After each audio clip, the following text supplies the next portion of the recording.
Mr. Brown. This is spoilers. Mr. Brown. This is spoiler.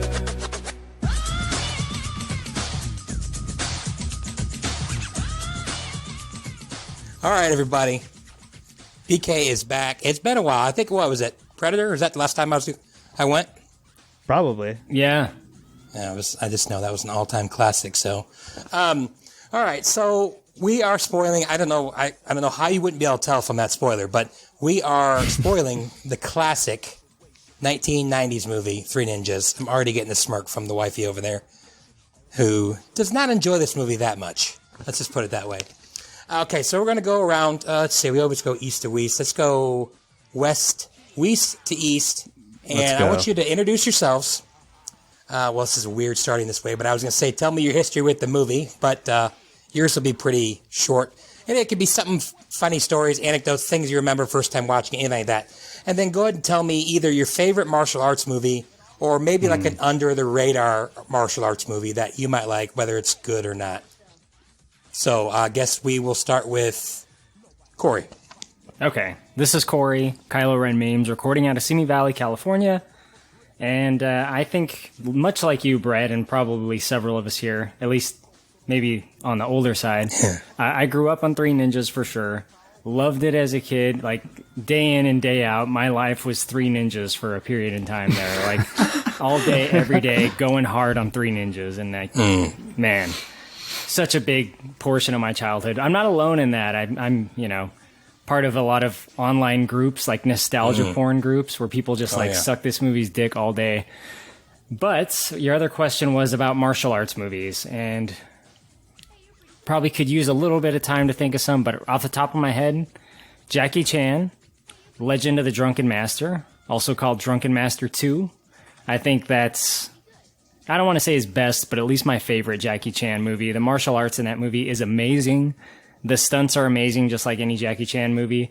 And here's a shout out to an obscure one, Master of the Flying Guillotine. Not a Jackie Chan movie, but an old crazy 60s or 70s martial arts movie that is just off the rails, insane, acid trip shit.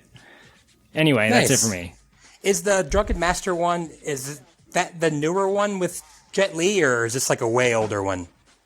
It does not have Jet Li. It's older. All right, because there's like a new classic fight scene from within like the last 10 years where they fought each other, and It's called like Forbidden Kingdom or something like that. I think I know which one you're talking about. It came out in 2008, I think. and Jackie Chan's like a drunk guy in their fight. Yeah, it's pretty cool. He does do the style, the drunken kung fu in that. Which is a style, so, that's not that crazy.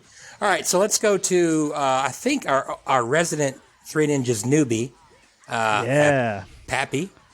This is Pappy, recording from Louisville, Colorado. Yeah, I'd never seen Three Ninjas, but I've listened to every episode of Big Dumb Movie, and I feel like I've heard a million episodes about ninjas of one kind or another.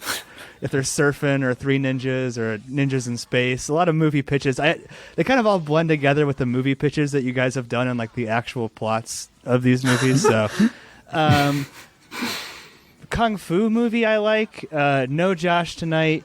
He's in Florida eating Spicy Boys, posting drunken things in the group thread.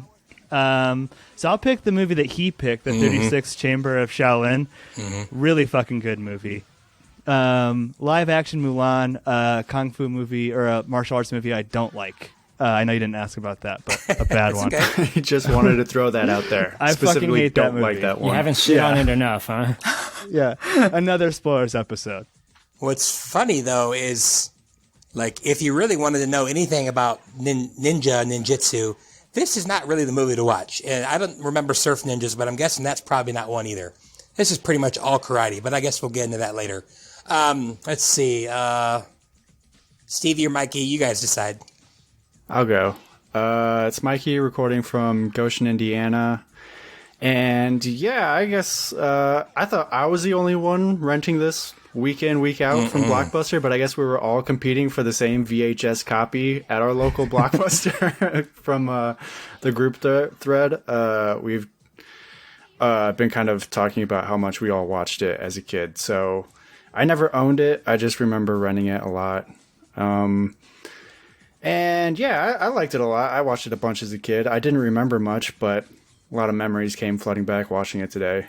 I would say, well, we just talked about this movie before we started, but martial arts movie I like a lot is The Raid. So good. Redemption, which has got to be the best choreography I think I've seen in a long time in a movie. And there's a scene I remember specifically with a car that goes with a camera in and out of the car that's just insane. So you got to watch that. Was there anything else? No, that's good. Okay. Do you guys, Concord guys, you guys old enough to remember PJ's video? Oh, yeah. Mm-hmm. Okay. Because you're talking Blockbuster. I'm going even more old school than that. And I actually grew up on the other side of Elkhart for a while, and they had a PJ's over there too, man. Had a PJ's right next to both of my houses that I grew up in, so. There was more than one PJ's? Yeah, they were owned by the There's same one in Goshen, I think. guy. Oh, I thought there was just one over by the Longhouse. Yeah, right there by Bontrager Pools and everything like that. Yep. But there was one on the other side of Elkhart too, off Bristol Street. So I grew up with both of those. Those were classics. I mean, obviously Blockbuster is like a billion times better, but you know. All right, so that leaves us with Stevie, who is a big fan of Surf Ninjas. So we'll see if that's what he brings up. Well, I was going to mention it. Hi, this is Stevie recording from Elkhart. Yeah, so Surf Ninjas came out immediately. I wouldn't say immediately, but just after Three Ninjas did. And for some odd reason, like, my father introduced me to Surf Ninjas, like, but never introduced me to Three Ninjas for the longest time. Hater. It was like years later. And so, yeah, I kind of did with Surf Ninjas like what Mikey and Korey did with Three Ninjas, which is watch the ever-living shit out of it. So I'm much more versed in that movie. But I do remember watching this movie as a kid vaguely. And as far as martial arts movies go, I won't bring up a specific... I mean, I'll bring up a specific scene, which is the long take from The Protector with Tony Jaa. It's one of, honestly, the best choreographed long takes you're ever going to see on film as far as martial arts goes. It's all Muay Thai. It spans 4 levels. It's no cuts, perfectly planned out. They did 10 takes. And you can tell in this take, Tony Jaa just looks absolutely exhausted. So anyone who likes martial arts movies or is just a fan of film and how things are blocked and planned out, watch the long take from The Protector. I swear to God, you'll love it. Is that the movie with the elephant? Yeah. Yes. Yeah, that movie's insane. Yeah. Did you send that clip to us? I feel like that all sounds really familiar. I believe I I've definitely did. never seen the movie, but I think you sent this clip and we were like, holy, I remember watching yeah, that. anyone who's a fan of just film in general should watch that movie. Okay, cool. Didn't you say that you regretted showing Surf Ninjas to your wife? Yeah, she didn't love Surf Ninjas, and she also like fell asleep. So man. that was like I wouldn't say it's a big regret, but I was like, man. But I will say this, as like a person who's now 30, it was weird to see Rob Schneider play a teenager. So Yeah, because he's also 30 in that movie. he's also 30 in that movie, playing like a 16-year-old. So fun. How do you do, fellow kids? I'm not gonna lie, I've seen that movie one time, and it was like 25 years ago, so maybe longer. I don't know it, so It's a maybe masterpiece, that'll have to man. be a pick. There's a lot to that movie. Is Leslie Nielsen the bad guy? Yes. Yeah, he's a cyborg samurai. Okay, I do remember that. All right, so believe it or not, I actually have this broken down into 3 acts, and some of them are pretty lean. The first act, I think, is, in my opinion, is the most robust. I have 3 parts in there, so we'll go. Well, I mean, let's be honest. It's not a humongous plot here, but we're gonna. I mean, there's a big plot. It's just not like breaking cinema. So we'll start off. Pappy probably hated this movie 6 seconds into it with the kind of cringe narration. Last summer, me and my brothers and I, whatever. We spent the summer the way we always do, at our grandpa's cabin. Why are they so obsessed with grammar in this narration? It's very strange. Rocky is, but Rocky's like the nerd, even though he's like the coolest one. He is cool as Planet Rock. Whatever the fuck that means. Yeah, I mean, I don't know. Grandpa's got his reasons. But yeah, so the opening narration is kind of cringe. The ages of the boys are 12, 11, and 8. That Rocky, Colt, Tum Tum. So every summer, the three boys stay with their grandpa, who's Mori Tanaka, Japanese superstar, played by a Chinese guy. And no big deal. 92. It was 90s. It was a different time. Hey, come on, man. Yeah, what are you going to do? So Grandpa trains them in air quotes ninjutsu. Can you guys throw out some of the trainings that they do? It's kind of a montage. I mean, it's no Ghostbusters, but it's maybe as good as Up. My favorite one is Try to Kill Your Family. Yeah, like the game they play is called Let's Murder Grandpa. I wouldn't call it so much training as much as it is just assault of an old man. And some slave labor. Yeah. But I have some written down in my notes. The tickling of the nose, it's just, I would hate to be woken up that way. But let's see, breaking pots. The classic tennis balls. And then I love when they're pulling him up a sled, and he's just reading a book. But the Mulan, the water buckets, right? With a stick. Yep, the bouncing on the board. Here's the thing, though. You call it training. There's not an improvement over the course of the montage. And the ninjas are fully formed basically from the first frame. I don't know if I ever really thought about that. So it's barely even, it's more like just a snapshot, I guess, than a montage. You're right. I never even thought about that. Yeah, it starts at the end of the summer, and they stay equally badass throughout the whole movie. They're virtually invincible except for against Rushmore, but we'll get to him. All right, you guys kind of already hinted at it a little earlier, the classic attacking Grandpa scene. I mean, they're only kind of trying to murder him. Yeah. I mean, it's a good thing he got out of the way of those throwing stars, though. That would have hurt him. Well, but that stunt double is just, he's impossible to touch. Dude, one of my favorite things in this whole movie is in the beginning when they're trying to assassinate Grandpa, and he does a bunch of backflips to get away. And then it shows a shot of him holding his back in pain, it's awful. It's so fucking cringe, man. It's clearly just a fit 20-year-old man with a pillow in his. Oh yeah, sure.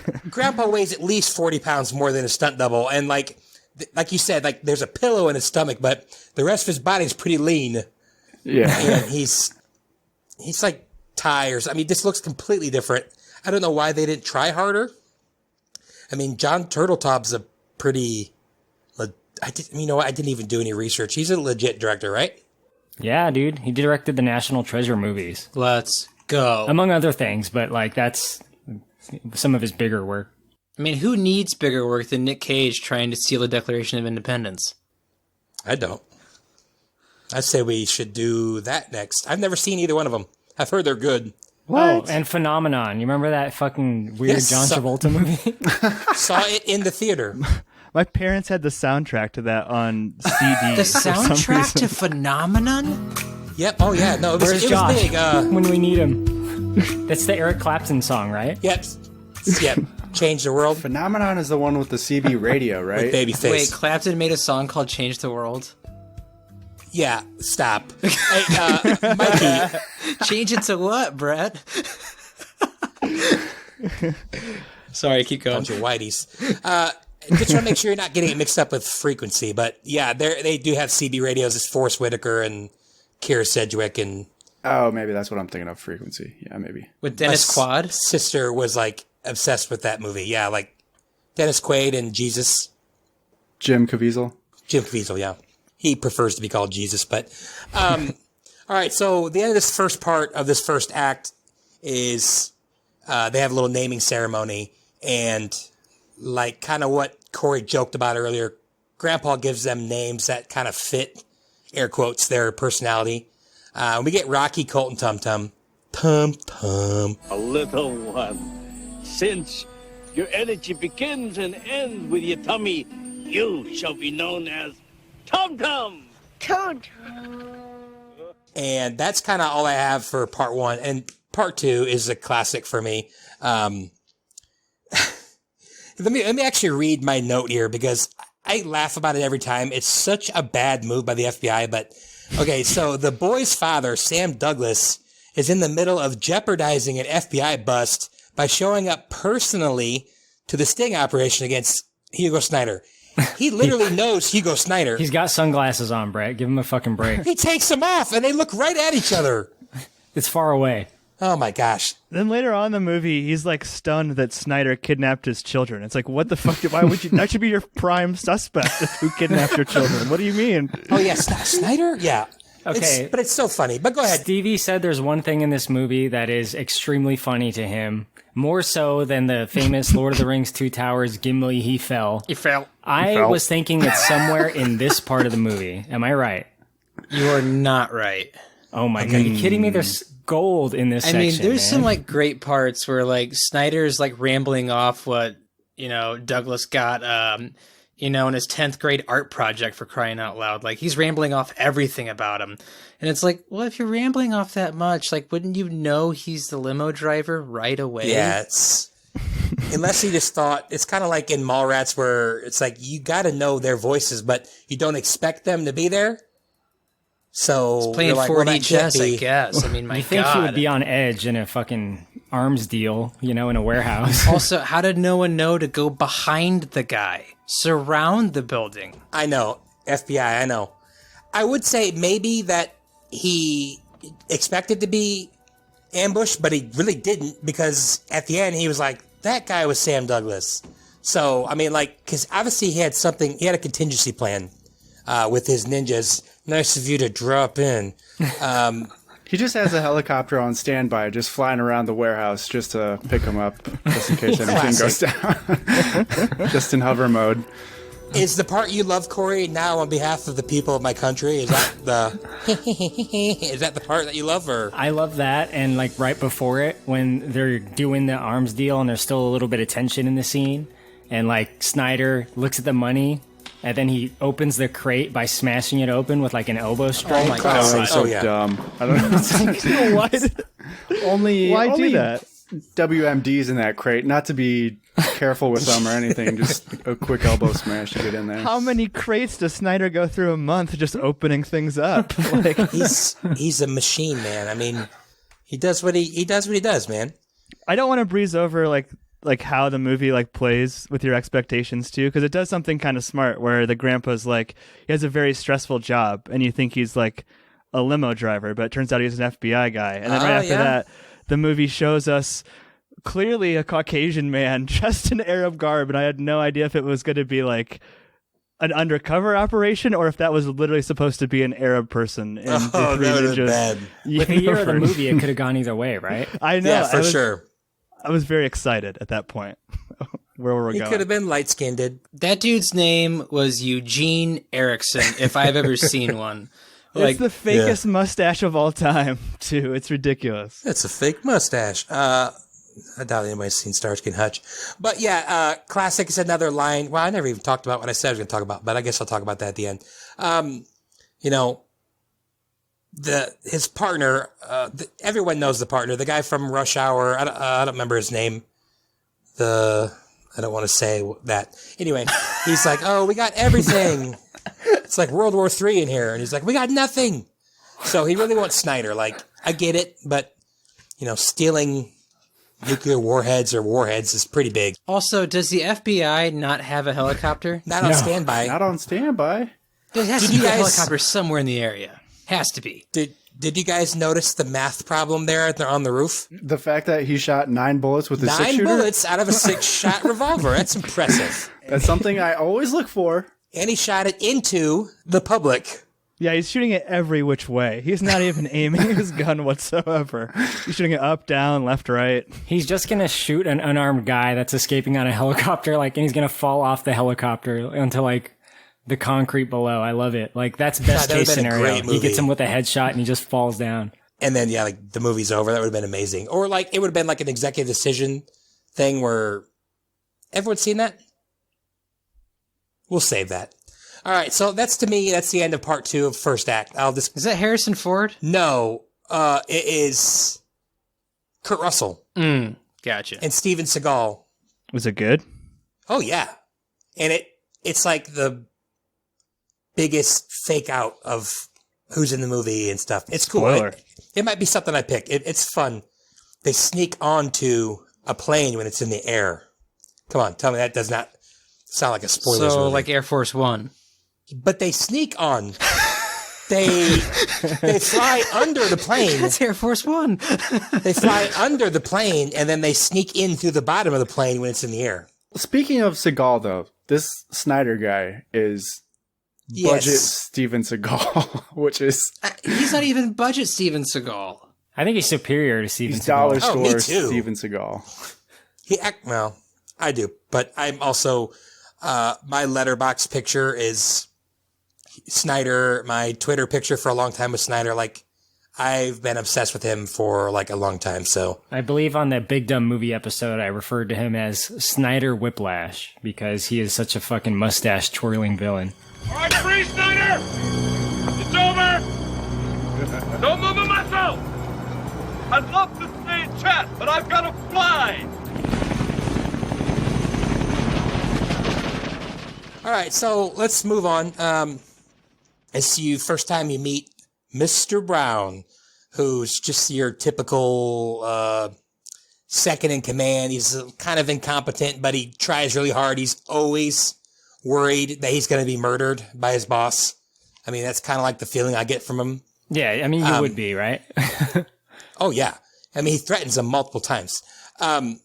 So he tells Brown that he's going to go visit Maury, which I think at the time you're like, that's weird. Why do we, what connection do they have? So on the last night at Grandpa's, the boys are all like, oh, I like it here, which is really weird because it's like they literally start school in 2 days. Like, it doesn't matter if you like it there or not. You got to go home. I think legally. But anyway, let's see. So Snyder shows up. Well, I guess you don't really know who it is. And a bunch of ninjas pop out. And Snyder's there. And I swear he's always messing with his tie or messing with his, what are those called? Cufflinks and stuff like that. He's just, like you said, he's kind of like a mustache twirling villain. He's just really cliche, but he's the best villain of all time. So, I know. It's really quite beautiful in a way. It is. It's a masterpiece. Let's see. What do I got here? So, Pappy, why don't you go ahead? It's got to be pretty fresh in your mind. When the ninjas get out of the car and, Snyder and Rushmore just sitting up there just staring, what goes down here? Well, there's like a big ninja breakaway fight, too, where the three ninjas take out a couple of them. I think Tum Tum has some like silverware or something that he's fighting with. In the meantime, Grandpa's just like whooping ass, like taking out like 5, 6, 7 ninjas at a time. I mean, apparently it's just supposed to be lower level ninjas too. I don't want to like skip over like the design of the ninjas. I've never seen ninjas with like eye guards. Yeah, is that like a thing? Possibly, I guess. You don't want the like in your eyes, like Three Ninjas, like the Three Stooges style. But yeah, I don't know. Maybe it's just for looks. Do you like the look of it? I think it's weird. Was it supposed to be like make them more anonymous? Like, is that kind of the point of it? You guys got to keep in mind that these ninjas also use assault rifles. So yes. they're they're not no really ninjas. I think this by... was an insurance thing. I don't think For the there was production? a very high budget for this film. And I think they said, well, that's fine. You can be doing all the stunts you want, but these guys are going to be protected.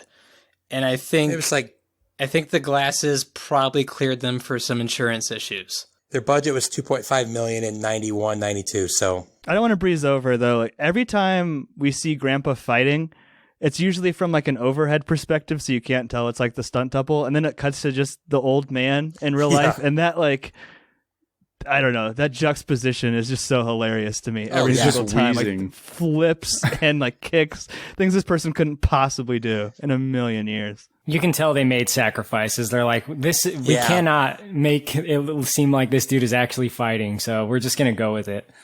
Like, it seems like they kind of gave up on trying to hide him because it's very clearly a stunt double. I think they did a really good job with the kids, though, personally. I mean, I think the kids do a lot of their own stuff. There are times, like, especially when they're doing flips, that it's not them, but I feel like that was really well done, obviously, and then you like you said, Pappy, juxtapose it to, I mean, you didn't say this, but you used that word, which I love, to Grandpa's stunt double. And I think Snyder looked good, too. I mean, most of the time it's him As far as I know, the kids train, but I think only Rocky in real life continue to do martial arts. So, Brett, I have a question for you. Yep. Did the actor who plays Snyder befall a horrific tragedy after this movie? Did he I don't die? know. I think that's a Brett fact I'm waiting for. Is like, well, no, I think he's alive. I don't know. Like, he's only got 2 film credits, and one of them is like almost like an uncredited small role in another movie. I don't know. Okay, I do think It's hard he's to good. find. Not having any nostalgia for this, I think there's a couple people who like Make the really movie? get what kind of movie they're in. One is what's the fucking stoner guy's name? We'll get to Fester. later. Fester. Yeah, no, he's the Fester. best. Like, I cannot wait to talk about that. Yeah, you're totally right. But also Snyder. Snyder knows exactly what kind of movies he's in. He knows exactly what the movie wants from him. It's to be the over the top guy. It's to have the biggest widow's peak in the game. Oh, like, yeah. to have like this these looks. Like I think that for what the movie needs Snyder to be, like he is absolutely there. And he delivers. Him and Mr. Brown deliver a lot of some of these self-aware lines, right? Like, I love being a bad guy. I'm sure we'll get that later. Or like, why didn't you kidnap the kids when you were right next to the kids like 5 minutes ago? Like, that's good shit, actually. God, I love being a bad guy. No, yeah, a lot of the other people, I admit, they do kind of take themselves a little too seriously. I'd love to hear kind of like what Turteltaub was, like what his mindset was, like if he was in on the joke. Again, it's not really a joke, but it's a kid's movie, and like we talked about, we haven't really talked about this now, we'll get to it later, but like the international version, or let's just say the different version, because Korey and I still kind of like are weird about that, but the other version of the movie is much longer, it's more violent, they don't have a lot of the, the zoinks and, the doinky sound effects. There's like, they tie up people. It's just a lot more violent. I think it's a better product. The original? The international version. I just hate the basketball part in that, but I've only seen that once, so it might be, but again, it's just kind of like, this is the one I wanted to review. It might be better. I'm sure it is. I mean, again, they were worried about getting a PG-13. That's why they edited it. Release the Turteltaub cut. No. I mean, it's already called Snyder Cut in this too. Nice. Go ahead, Pat. Is it like edited differently within the scenes? Because speaking of Snyder Cut, like, Stevie, that's something that you said on the Snyder Cut, that the scenes get there too early and stay too long. Whatever cut I saw, if this is the home video cut, I feel like it's like aggressively edited. You know what I mean? Like, there are times where conversations will just like cut off kind of early. Oh yeah, the conversations are like a lot longer in the other version, Pappy, and like there's more things explained, even like in terms of Snyder's and Mori Tanaka's relationship. A lot more explained. There's a resolution to the movie beyond, hey kids, I love you now, let's get pizza. Like, they actually tie up the movie. I hate pizza. That's probably my biggest problem with the movie, is this relationship between the grandpa and Snyder. And I'm watching it right now, and Rocky just uncovered this picture with both of them in it, and it's like, why is your FBI dad letting you stay with your grandpa, who clearly has a grudge with this evil villain guy or whatever, and they're connected somehow? It's like, yeah, it's weird. Like, it's bad timing and kind of bad parenting. Like, they could at least wait till they catch him and hold off. But then again, to be fair, he doesn't want his kids going there. Or use the grandpa as like an informant or something, or like use his help in some way to get closer to Snyder. But it's just that's a good call, Mikey. Like, he could have like, Snyder wanted grandpa so bad. Like, literally one of the main underlying points is his men aren't trained very well. He wants Mori to train his men because look how awesome his grandkids are. Like, he could have so easily gotten in with Snyder. It's crazy. I never even thought about that. Over in 5 minutes. Oh yeah, my gosh. Mikey, I love that. Like, the kid is just shuffling through the FBI case file. Like, well, his mom is just like, yeah, go ahead, look through that file. Yeah, he's like, sitting in his dad's office. People. There could be bloody people in that file. You don't know what's in there. But Dad just leaves it open on his desk for everybody. He should be locking his office probably. Also, why has he got a big old office and 3 kids are sharing the same bedroom? It's a pretty big house, too. Now, I know they are redoing a room, but...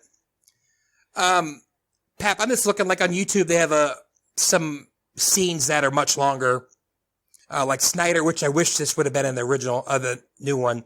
He fights 2 FBI agents. Like, that would have been really cool to see. I think Fester, they make them that a little darker. But again, it's not like a dark movie, but I think it was a little darker. Grandpa kills a man in that one. Does he really? Yeah. He does. It's awesome. How? He throws a knife at his chest and the guy falls down dead. Super fake out. You think Grandpa turned evil and he's going to kill the children. He doesn't even say duck. The kids just duck instinctively. And there's a dude there's a lot of behind. like that one has like this weird kind of subplot where it's like, is Grandpa evil? And this one touches on that, but doesn't really go into it. Yeah, I was gonna say, because they're like, Grandpa sold us out at one point. I'm like, where the fuck did you get that, Colt? Like, what? You know what? I always thought that was a little ridiculous, but... Brett, don't be mad. I only watched the international version. I'm sorry. Oh, really? Yes. So, like, I have a whole different perspective on this movie than everybody else. So, like, Grandpa, like, the fake out of killing the children was the greatest thing in the world.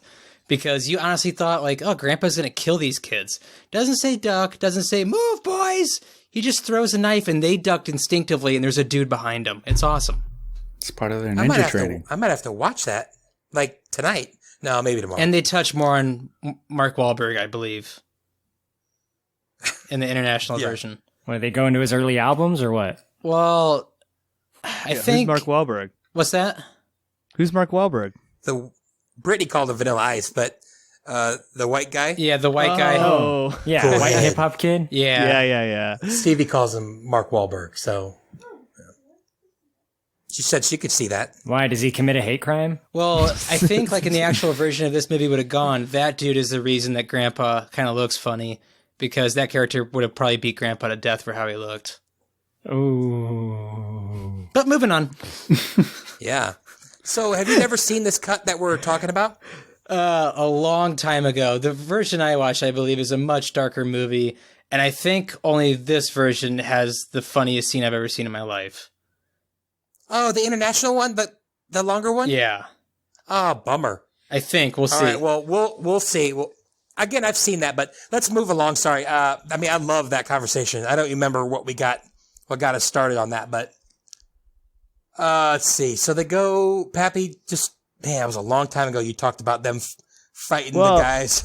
Well, real quick, too, I think we're transitioning them with it coming back into, like, the city or whatever in their family. And this is another thing that shows, like, this movie's age. This is a children's movie that jokes about shooting their teacher with a .44 stud. Yep. Like, We used to sing that all the time. Yeah. Not something that you say anymore in kids' movies. Smoky, all covered with blood. I shot my poor teacher with a .44 stud. Look who's here. Shut up, Colt. Also, a little kid couldn't handle 44, let's be honest, but so it's fictional. Maybe if they were a ninja. It's part of their ninja training. Handguns. Not a real quick, ninja. You skipped over a little bit, Pat, but like a little foreshadowing towards the end that we need to go to. First of all, Oh, yeah. after Grandpa beats the guys, he goes to confront Snyder, and Snyder asks him, hey, train my men, I'll pay you a fortune. And Grandpa's like, F you. And then Snyder kind of makes some not so subtle threats about his son-in-law and his daughter, which makes Maury really mad. And he tries to hit Snyder, but Snyder's way too strong and too fast for him. And then maybe my favorite quote, my friend and I love probably the most, was, talk to Sam Douglas, get him out of my life, or I will rip out your heart. Talk to Sam Douglas. Get him out of my life, or I will rip out your heart. Why wouldn't Snyder just train his men then, if he's better than Maury? Because he's a multi-millionaire He doesn't criminal, have time man. for that. He's selling WMDs to foreign countries. I don't know about selling. I think theatrically showing off WMDs is kind of the way that you describe it. Stevie, you know he allots 4 hours every day to go buy a new white suit. Like, he doesn't have time. That is a tailored suit, I will say. Go through a lot of It's crates. custom. That's custom for sure. Yeah, he puts the crates, he nails them together, and he's the one that breaks them to test to make sure that he can do it. All right, so go ahead, Pat. No, I'm just laughing at. He's got this in his bedroom, just tons of like wood and nails everywhere, just making crates all day. Oh my gosh, that's his true passion. That's why he wants to retire. That's in the Turtle Top cut for sure. I know you're skipping over. I skipped over the light up doll. Light up the eyes. Yeah, the light up the eyes, boys. That's a little bit of the. That was always one of the corniest parts to me, where he's like, "Hit here," but that's the same spot, Grandpa. Like, these kids aren't hitting with their toes; they're hitting with their feet. I mean, they're gonna hit the same spot. I mean, but he literally just moves the stick. Like it is a totally different spot. And Rocky's like, it's the same spot. I'm like, Rocky, you're an idiot, man. What are you talking but about? he kicks pretty much the same spot. But yeah, so he teaches him how to really hurt people. So this is kind of how I see the first act ending. Again, I've never been one for acts, but so the second act, I think Pappy talked about a little bit. It's them coming home. You kind of find out that the dad ain't got any time for his kids. He's a busy man. He gives Grandpa crap for the new names. And then I don't know if you knew this or not. Something on the dad real quick. Like, Sam Douglas. My least favorite, like, I think one of the biggest problems with this movie is the only one who has an arc is the dad. Yeah. And the only arc is like the stereotypical like 90s, 80s dad thing. You know what I mean? Like, yeah, he's literally the only one who Dad learns doesn't something. spend enough time with the boys. Little Giant's dad. Right. Johnny's dad? Johnny's dad. That's my dad. Yeah, no, I'm with you. Yeah, I mean, again, it's not an award-winning movie or anything like that. Critics didn't really like this movie, but so I don't know if you knew this or not, but Rocky loves Emily. I don't know if you I've knew heard that or that not. somewhere in my life. Is this what it's So from, annoying. Brett? Yeah, you maybe heard it from my dad, who said it about 1,000 times. Here's He the thing with loves Three that. Ninjas. Its cultural impact is that line. What? I'm pretty Yeah. sure of it. Like, if you, You never ask heard that, someone, Pappy? No. Oh man, it was. if you ask someone who's seen Three Ninjas and you say, "Oh, do you know the movie Three Ninjas?" They'll say Rocky Loves Emily. Mark my words. It could happen. I believe it. It could happen. Why? Is it because it's so obnoxious and like? Rocky loves Well, it's Emily. half the dialogue in the Rocky movie. loves Emily.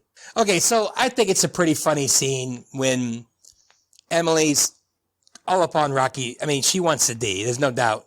And Jesus. I love the little camera work of Tum Tum. Not the camera work, but he's like hiding behind the bag, and I don't know. I think that's funny, but there's a lot of parts of this movie that I think are funny. So what's the basketball scene like in the American version?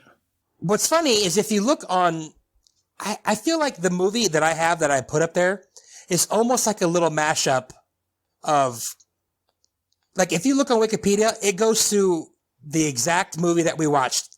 Exactly. Except it says in there that they lost the basketball game. And at the end it says that they beat up the bullies. Which, as you know, in this movie, they win the basketball game and they don't beat up the bullies at the end. And I believe that's the same in the international version, correct, Stevie? They lose. Yeah, in they the lose. International version. That makes so much more sense. And Did they spot him 9 they points? spot him 9 points. They get to 9-9. He undercuts them, right, Stevie? And then that's how they win. Well, it's also ridiculous. These kids have obviously never played street ball. You always play to 11, win by 2. Yeah. Ridiculous. First to 10, winner takes all. Ridiculous. But yeah. Those California boys don't know street ball. Yeah, so he gets undercut. Colt wants to fight. Brother's like, no, Colt, you're too powerful. Grandpa says we can't. And Emily's mad at Colt because he didn't get her bike back from the basketball game, and they also lost their bikes in the process. It was a whole thing. Does like the payoff of like not showing off like actually like happen in the international cut, Stevie? Like, does Colt like learn a lesson at some point? No, at the end when they beat up Mark Wahlberg, Emily just goes, "Show off." But Rocky does it. Rocky kicks Rocky. the crap out of him. Yeah. Oh, sorry, Rocky. That's what I meant, Rocky. Because like that's what's so bizarre about this is that Rocky gets yelled at by Emily for being a show-off, and this is like the first time we see that flaw. Then like literally in the next scene, he's a show-off again, but this time it works out. You know what I mean? Dunks the basketball for the I'm free not throw line, showing Pappy. off. I'm playing hoops. Just playing basketball. Playing the shooty baskets. We'll play you. Make any Two on two. Are they playing like Michael Jordan and Magic Irving Johnson in the international version Dude, as well? Because Rocky's jumping flying. 10 feet in the air. And like kids are going nuts. I didn't understand it. Rocky dunks from the free throw line. Dude, he Yeah. does Air Jordan. And you're No just wonder the dad is pissed. He's like, these boys need to be playing AAU basketball rather than hanging out with their grandpa over the summer. Because they got scholarships ahead of them. I think more impressive than the dunk from the free throw line is It's when the alley-oop. Well, no, I think it's Colt. He like stands literally underneath the hoop, puts his hand behind like his back, like you know what I mean. And the Mark Wahlberg guy shoots the ball from like the top of the key, and Colt like jumps straight up in the air and blocks it. He would have had to like have his feet over the backboard to do that. If anybody has played NBA Street Volume 2, that's exactly how you play defense in that game. Just jump 30 feet in the air and block every shot. dinner served, baby, dinner served. I don't know. I mean, that's the one I grew up with. So I like literally, I was talking to Korey about this a few weeks ago. The first time I ever saw this on TV or recently as an adult, or it was on a movie channel, and I was watching this actually might have been 10 years ago. I don't remember, but I was watching the basketball game and then they lost. I was like, am I dreaming? Am I like, I had no idea what was going on. It's very off-putting when you don't expect it. It caught me and it floored me. Because I've seen this movie 70 times and they win the basketball game, and then to see them lose, I just was like flabbergasted.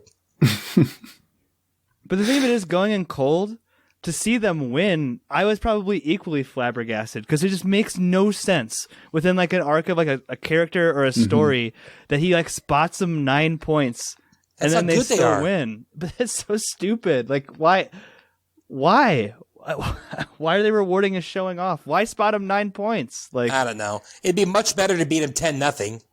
I don't know. it's just so arrogant. I don't understand. So you think the character arc is better for them that they get cocky and they lose? Well, it's not, 100%. Yeah. it's not even about being cocky. Like, in the version Wasn't I that something watched... the grandpa teaches them, is to not be cocky Well, or show in off the or version something? I watched, like, it should be about trust, because Freaky Deaky Rocky doesn't pass Colt the ball, and that's the reason they lose. And it, like, all they had to say is, "Why don't you trust me? Why don't you trust me?" That's all they had to say. In any kind of normal movie, they don't start out as fucking superheroes, right? Oh, like they're they would be OP. they would have that opening montage, and there would be something like some trust or like love or like communication between the brothers, right? That they fuck up one of the drills or something, you know what I mean? Then it comes up again in the basketball game, and then that's how like they would be able to defeat Silverface or that big guy at the end who they fight or like whatever. Random you know what I mean? task. They would use that Rushmore. like thing that they learned to like beat one of the bosses. But there's nothing like that at all. They're just badasses killing everybody the whole time, just leveling up. Not even leveling up, just killing everybody as they go. Stats are maxed from the beginning of the movie. Cheat codes, man. All right. Yeah, I mean, I get it. Again, that's why I kind of sent that scene. Oh, so you didn't watch the scene that I sent, Pappy? I did afterwards, Oh, and then yeah, I was and that's confused. also different. Yeah, they fight. So Where does that fall in normal? Where does that fall in the movie? Is what's that only really in the weird actual is cut? it Well, is. sorry. it's You should say actually- what's sorry. You should say what's in the scene first before you, for the audience. Oh, it's where were we? The basketball? Mm-hmm. Well, it's like they beat them up or something. They get the bikes back. That's what you're talking Wait, about. after Yeah. the game, they get the bikes back? Yeah.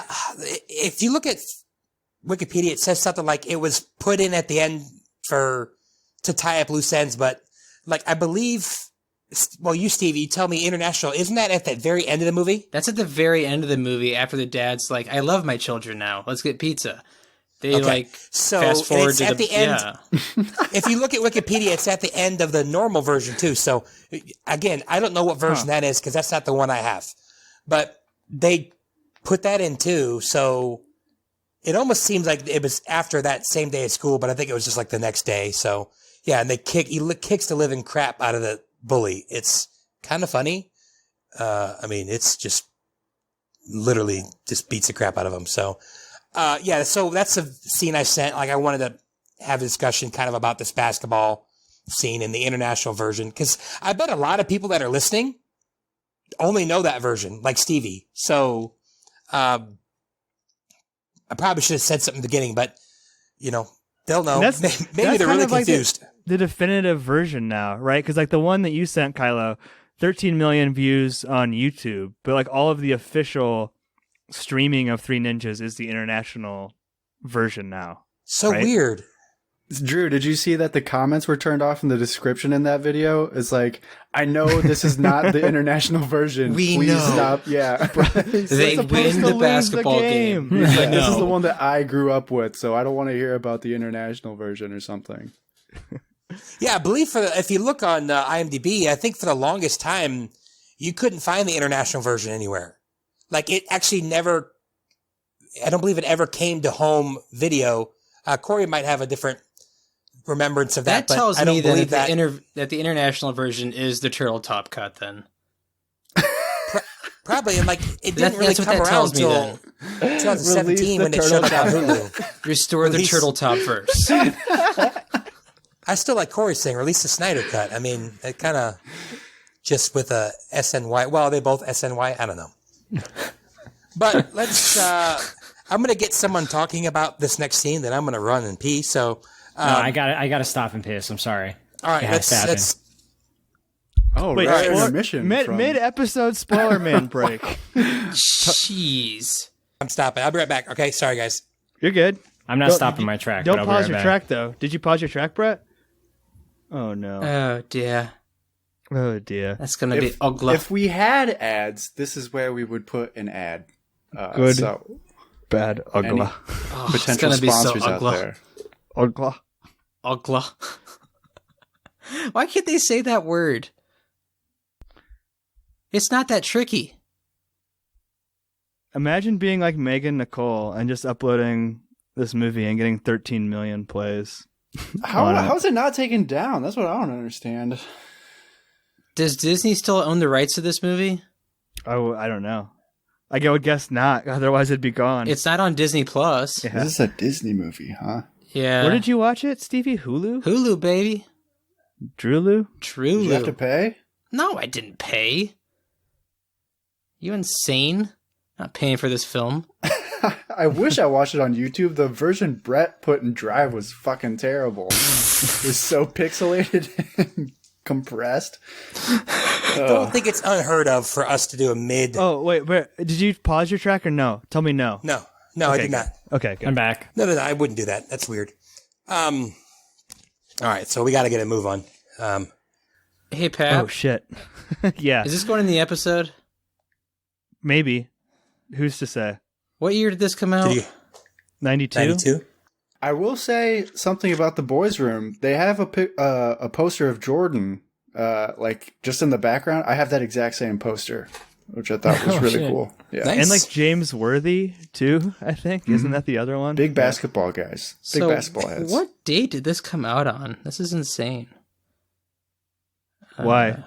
Well, no, never mind. I'll just save it for after the episode. Okay. I don't think it's proper to talk about it on here. Just do it. No, do it. No, it's all right. That's gonna tick me off. What? I don't know. August 7th, 1992? What does that mean? All right, when did the LA riots happen? Right around there. According to Sublime, April 24th, 1992. Yeah, April 26th, spring. 1992. Yeah, And it's just the song, he says April 26th, 1992, and the song, I believe, is called April 29th, 1992. Well, Get you it think right. You think the dad had something to do with the LA riots? I wouldn't be shocked. I could see it. I wouldn't be shocked. The FBI were out of control, just firing bullets in this random LA neighborhood. I also think it's a little. I mean, it's not a great look to have the only African American character That's be not a true. bully and get his ass kicked. Yeah, he's the only one. He's the That's literally not not true. his partner or not the dingus who the ball bounces off his foot. though. There's so many black kids in the schoolyard. I'm talking about prominent ones, like Okay. an actual actor with a line. But go ahead. No, the one guy wants to collect evidence at the end. Yeah. He's a workaholic, Stevie. I mean, he's got kids too, but he got to do his job. All right, before I move on, I said I was going to ask a Stevie question. How many of the 6 bullies ended up leading decent lives, and how many are in prison? Okay. The guy in the Bulls jacket, if everyone please look, that guy is the worst and the funniest. He gets his cue right on time, though, Brett. Which guy? Why? Because he walks up and crosses his arms? Yeah, the guy crosses his arms. Like, it's like a freaking music. I don't know. It's like a New Kids on the Block video. When you're a jet, you're a jet for life. It's kind of what it is. It's like, it's so comical. I just want to know how many of those kids are in prison. Oh, they're all dead. I mean, that kid on the right. In the big bully? Well, he's the villain in the second movie. He is a villain in the second movie. The kid who crosses his arms is a villain? Oh, no. The Mark Wahlberg. No, Vanilla Ice kid. Yeah. I was going to say, man, I'm shocked he didn't turn his life around after this and meet the Pope. No, I think that's actually, the guy on the right, I think might be Ivan Reitman's kid. Really? Really? No, but it looks exactly like him. I'm going to say that kid in the Bulls jacket definitely went to Dartmouth at some point in his life. Yeah, he's no bully. That's straight posing for sure. Oh, yeah. I want to know, in the American version, like, it's strange to me, were the 3 kidnappers a part of the Manson family in the American version? What do you Not mean? really. They're just stoners, which is weird that they're I'm telling you, those kids are descendants of the Manson family for sure. Like, it's possible, I guess. Like, in the version I watch, I'm sure it's the same in the American version. There's a hard zoom in on a sticker that says "Die Yuppie Scum" on their van. Oh, yeah. Yeah. Like, I'm positive these kids are at least offspring of the Manson family. You're calling them kids. Okay, They're not grown kids. men. I'll They're say 30 years they're old. 30 years old. Yeah, 30-year-old dudes. It's Mr. Brown's sister's kid. It counts. All right, so Fester yeah, makes the movie for me. I think he is the best character. Yeah, I love the 3 stoners. They're my favorites, and I think he's the one who's got the best, like, actual acting IMDb. Like, I think I could see he's it. the most active, I believe. He was on JAG for a real long time. Was he really? Yeah. Nice. He played like the same character in like JAG, NCIS, and something else. Matlock. Was he like a computer guy or something? Stunner. No, I don't know. I just saw it because I looked him up as well on IMDb because he was the best part of the movie. And I was like, what else has this guy been in? In NCIS, he's like, first we feast and then we bust felons, man. Stop for some za? It's good za, too. I think most of my favorite, I mean, obviously I'm a Snyder guy, but the 3 bullies, well, at least more like 2 of them, because one of them, every word he says is dude, except for one time he says something else. But let's get to them. We'll skip over the basketball. I mean, we talked about it ad nauseum. So Snyder tells Brown to kidnap the kids because he's got to deal with Colonel Farouk in a couple days. And it almost seems like he wants to kidnap him and then like let him go, but I doubt that's what he would do, but maybe. And since they're under surveillance, he kind of wants to go outside of the network.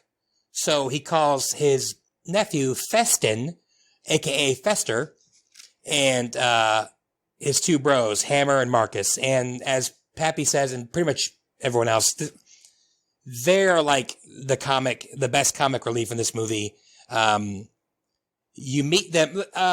Mikey, why don't you tell us how we meet them? Well, they're like in a convenience store or something, and they just seem like typical, like really old stoners, nothing going on in their lives, and classic 90s. They listen to Sublime. Oh, definitely. And Metallica. Yeah, and Classic. they're about to like check out at the cash register, and they end up sticking up this convenience store and then just like robbing the place. And he gets like a notification on his beeper or something from, you said it was his uncle or his... He says like my sister's kid, right? Isn't that what he says, Korey? Yeah.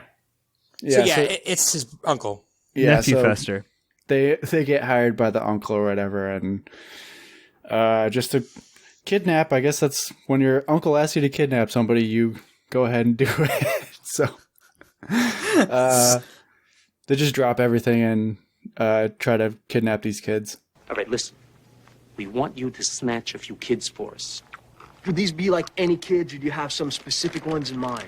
There are 3 very specific little boys. Stevie, correct me if I'm wrong. In the version you watch, they actually shoot their gun into the ceiling and tie the guy up, right? Oh, it's pretty violent. Yeah, it's kind of what I thought. I was kind of on the edge of my seat during this scene. There wasn't a whole lot of comedic moments, really. It was mainly just, we're going to tie this dude up, and then, even though we're stoners and we enjoy some delicious saw and riding waves, we're going to looking at life in prison because our uncle told us to. Right. So, Pappy, I asked you earlier, you said you liked the idea of them losing the basketball game more. I got to think that you like the idea of taking that out in this movie. Taking them being extra violent out because, like, don't you kind of feel like this movie needed them to be goofy and kind of like lovable stoner criminals as opposed to, you know, like Stevie said, looking at 25 to life. Do you think that works better? That's a good question. It's hard to say without seeing the international cut. True. I like I said, I think that like Fester's my favorite part of the movie. I think he's the best actor. It's tempting to say like I would have liked to see more of him on screen, but that's like an easy trap to like fall into. Sometimes more isn't always better. I think that they're pretty much perfectly deployed in this movie. My only complaint would be is that a lot of what we get from them is like Kylo always talks about on Big Dumb Movie. This is the Home Alone ripoff genre of like all Home Alone ripoff genres. So like, I don't know, maybe a little bit like more gravitas, like a little bit more weight behind what's happening in that scene would have made it less absurd. I don't know. I could go either way. I guess that's a tough one. Yeah, I can see that. Also, they make a really bad decision by asking to use the phone. I mean, easily traceable back to... Excuse me, sir. Can I please use your telephone? So yeah, they use the phone. They call. Brown tells them... First of all, I love... Another quote that I used to say all the time is Snyder's like, tell me, have they studied the masters of our Eastern philosophy like our other men? And it's like they could not be more opposite of a martial artist. He goes, I don't know for sure, but they do a lot of reading. Yeah. And then it shows them reading a surfing magazine. And you think that they're looking at a naked chick, but it's a surfboard. It's classic. Classic misdirect. Let's see. So then we get to what I always thought was like the coolest room ever growing up. I mean, it sucks that the 3 of them all live together. Now, my brother and I shared a room after a certain point, so I get that. And as Pappy's little letterbox review, he wanted to play some Super Mario 3, which Brittany and I beat that game a month or so ago. So fun. Did you use the pipes or the wind, the whistle, or did you do it legit? I ain't no punk. Okay. We ain't no punks. Okay. Did you P-Wing World 8? I don't know if we didn't do all the extra. Yeah, you P-Wing World 8, you son of a bitch. I don't remember. We were too busy beating other games. We just moved on to the next one. Okay, so, I mean, who didn't want an alarm like that when you were a kid? I knew that kid. Which kid? The kid who gets beat up. He's a young doughboy. I didn't realize Boys that. in the Hood, yes. Yeah, he was young doughboy. I knew him. Definitely. Give him brother ball back, yeah. Hey, give me my brother's ball back! That's the only 2 things I know him from, are this and... It's funny, when I watched Boys in the Hood, I was like, oh, that's the guy from 3 Ninjas. That's how that worked for me. But Baja Blast Jackson? Yeah, that's a weird name, right? What's his real name, Mikey? Baja Jackson. Baja Jackson. Oh my goodness, that's funny. I knew it was weird. So also, that's such Rocky's a great got name. Rocky's got that sweet phone. So if he wants to, no, I don't want to make another joke like that, but you got it. Is that string phone going across the entire neighborhood? Like, how is that thing working? I think they're neighbors. Oh, they're right next to each other? Yeah, I think so. Because when they get back from Grandpa's house or whatever, she's like all the way down the street. And it's like, geez, just a long string hanging across the entire neighborhood. Isn't it supposed to be like a string from one point to the other one, like a straight line? Like, yeah, but that people, if you look at IMDb, that's definitely a mistake. People point out like those only work if it's like it's taut as can be, and that doesn't seem like It's taut. It's taut. Like a tiger. Let's see. So Colt opines if they should tell their dad about the guy. Man, it seems like we have not made a lot of progress in this movie. Then again, it's not much after the kidnapping scene, so we'll get to that real quick. They're trying to figure out if they should tell their dad about Snyder, who they don't know who it is, but they'll say they will later. The criminals, the kidnappers show up, crawling with feds. This is a little kind of an adult line that made it into the movie. Like when they were asking, like, who would you rather do? Okay. Hey, Marcia Brady or Laura Partridge? Rather do Lori. Okay, cool. Cheryl Ladd or Farrah Fawcett? Tony Roberts, dude.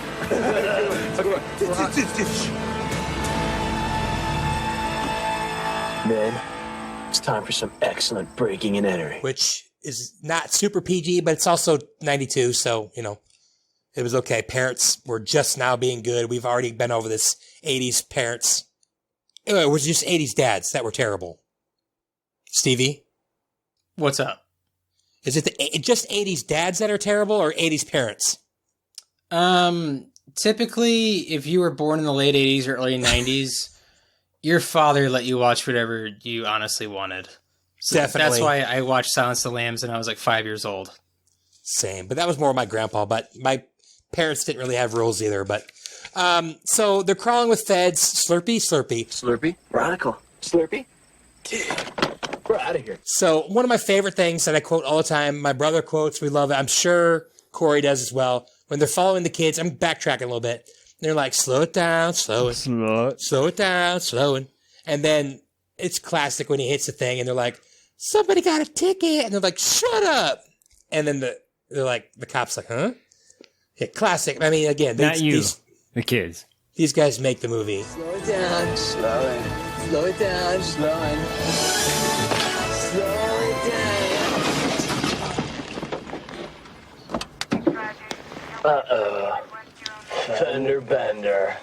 Dude. Someone got a ticket. Shut up! Not you. Kids. I've always loved them, and I get super pumped when the kidnapping scene starts. So, like somebody mentioned, was this in any other context, Brett? I swear. Yeah, I love the kidnapping. I love those kidnappers. Well, they don't want to hurt you. No, right? robbers. They just want to kidnap you. We just want to kidnap. I thought we were kidnappers. So I think Pappy, a long time ago, might even before the pod started, Colt learns who Snyder is, and he starts to be like, oh, he's a bad guy. That kind of the seed of doubt starts to get into him. The kidnappers, they overpower the babysitter. Classic line, first we feast, then we felony. The character design on the babysitter is also absurd. Like, it's like a cartoon character of like the most off-putting babysitter you could ever imagine. She has curlers like in her hair, and she looks angry. It's literally a white version of Moving with Your Auntie and Uncle in Bel Air from Fresh Prince. That's the same actor that played Bricktop. No. Stop. That would have been funny, but Pappy doesn't even know who Bricktop is yet. I don't know who that is. Yeah. Oh, you will. Okay, so Colt sees the kidnappers. He sees what they're doing, and they decide, you know what? This is our chance to prove to our dad that we can defend ourselves, and this ninjutsu stuff's legit. I always thought it was really fun. They're funny that they're like, where's the knife throwers and the, what are they, Korey? What's he looking for? The slingshots. Knife throwers? I thought they said night throwers. I had no idea what that ever was. Yeah, your dad should not let you keep those in the room. But yeah, boys fight. So, let's see. Korey, you want to kind of go through, Rocky starts to act and he sends everybody off and they do a set, ready, break. You want to tell him what's kind of going on? Yeah, the kids are not stressed about the situation very much because they can immediately form like a phased plan on the fly. They never really explain what the phases are. It's always just like, I don't know, beat up these guys a little bit and then run away and regroup and then beat them up some more in different phases for some reason.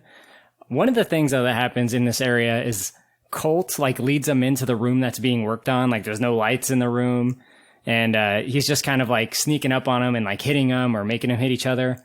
But I was always bothered by the fact that he spray painted his mask. It. Unforgivable. I just need a forum to express my annoyance with that. Like he only gets one of these, you know? Like you're gonna ruin it. It's super old too. Also, later in the movie, he like throws away his gi or whatever. He takes it off, and he's the only one running around without one. He's wearing like that sweater that looks like with those old styrofoam cups with the like the 1992 sweater. Yeah, purely 90s. Yeah, for sure. But yeah, I'm with you, Korey. I'm glad you brought that up. It always bothered me. I even asked Brittany. I said, "Can you get that paint off?" She said, "Not without taking the other paint off." So I'm like, I mean, that thing's passed down and everything. It's just it always bothered me. He got that on his fucking day of names. He literally got it 3 days ago.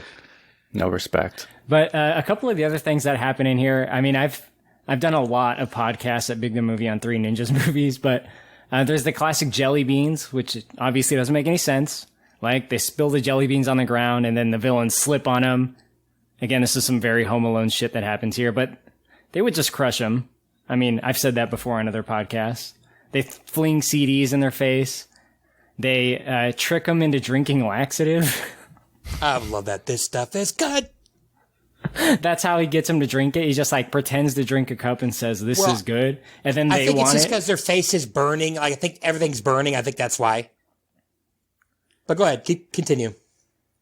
Well, at one point, Rocky tries to murder Festin. He's had enough. You know, he's like, all right, fuck these assholes trying to break in. I'm just gonna hang this guy from the top story with neckties. Okay, guys. Phase 2? Phase 2. Dude!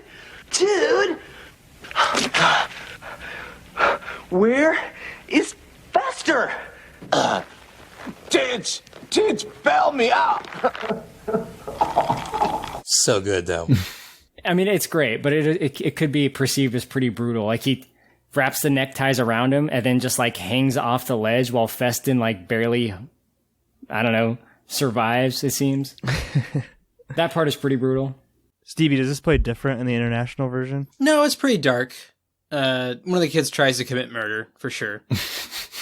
Yeah, so, I mean, there's always, like, some funny parts to me. I don't know why I always thought it's so funny when they're like, last one out, close the door, and they, like, all run towards it, and the guy who loses is, like, legit devastated that he lost a completely made-up game that has no stakes at all, but they're so childish that that's what it is. And, like, you know, they're, like, super nice. They're like, oh, we should save some of these pizza for the kiddies. I bet they're really nice. I mean, that's why I like the fact that they don't commit more crimes earlier on, and they're, like, a little nicer people. So, plus, nobody really knows what happens to them at the end. I also like the line when Mr. Brown's like, don't screw this up, or we'll have to kill you. And he's like, bummer. So, well, they did screw it up. So I guess that explains that. They tried, though. They tried really hard. So, yeah, we see some pretty good booby traps, I guess. The pepper bombs are pretty good. And so I have this stuff is good and diarrhea on one of my notes, but we're past that. So, Pappy, Fester says we need to find their fatal flaw. What is their fatal flaw? Emily, right? And my favorite part of the whole movie, always makes me laugh every time, even as an adult, is when, well, it's actually a combination, is when he's like, come over. Come over. And then when she comes in and they're hiding behind the plant, the fake plant, it makes me laugh. And they're like, it makes me laugh every time, even as an adult. So, oh, and also, don't you just hate us? Makes me laugh too, so. I like when Tum Tum, when they go to rescue the babysitter. This might be a little bit later, but this woman's just been, like, attacked by 3, like, armed criminals. Yeah.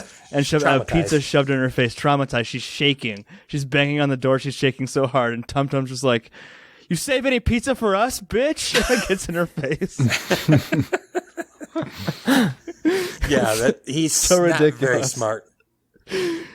Oh, okay, sorry. The line that I actually laughed last night, it caught me off guard, and I've obviously heard it, but Tum Tum goes, sorry if it stings. Sorry if it stings. I should not be finding this stuff as funny as I do, but I'm sorry I do. So, like, we'll skip right there, like, to what you said. Does anybody actually have any other funny Fester, Marcus, Hammer things that you want to talk about? What happens to these guys after... They're just kind of out of the movie after this, aren't they? Mm-hmm. Yeah, like, if you actually look on IMDb, someone's got, like, 3 different things that could have happened. Like, 1 is they get arrested. 2, they sneak out. I don't remember all 3 of them, but they're... And then, you know, they could have been murdered. Someone put their fanfic on IMDb. There's not even like a resolution in the longer version. They just disappear in that one too. They just disappear. I'd like to think that. What? I'd like to think that Hammer kind of turns his life around. He seemed pretty nice. I like to think he went on tour with Metallica, became a roadie, found some deep meaning in his life, something like that. I mean, I think they go back with like Snyder's goons because in that one, Stevie doesn't Festive say, "Can we get paid now?" At the very end of that, they just dip. Like could've literally, sworn that was in it. Yeah, I feel like I remember that. That's weird. They just straight out dip. There's like no explanation of like really what happens to them at all. Hammer's real name, according to IMDb, is DJ Harder. So I love that. That's so great. he just Christian kept name? trying to be a DJ. Yeah, just a And plethora when he of didn't awesome make it, names. they're in like, this you just movie. need to DJ harder. And he just kept going and going. What a success story. Harder, DJ Harder. Perfect name. All right, so anybody else got any things or... There's one like throwaway shot. I think it is. Like he goes in the right side of the closet and he goes behind the door and he comes on the left side. He has like a hard hat on. Yeah. It's such a weird shot because it like would have taken, you know, not a significant amount of effort, but a decent amount of effort.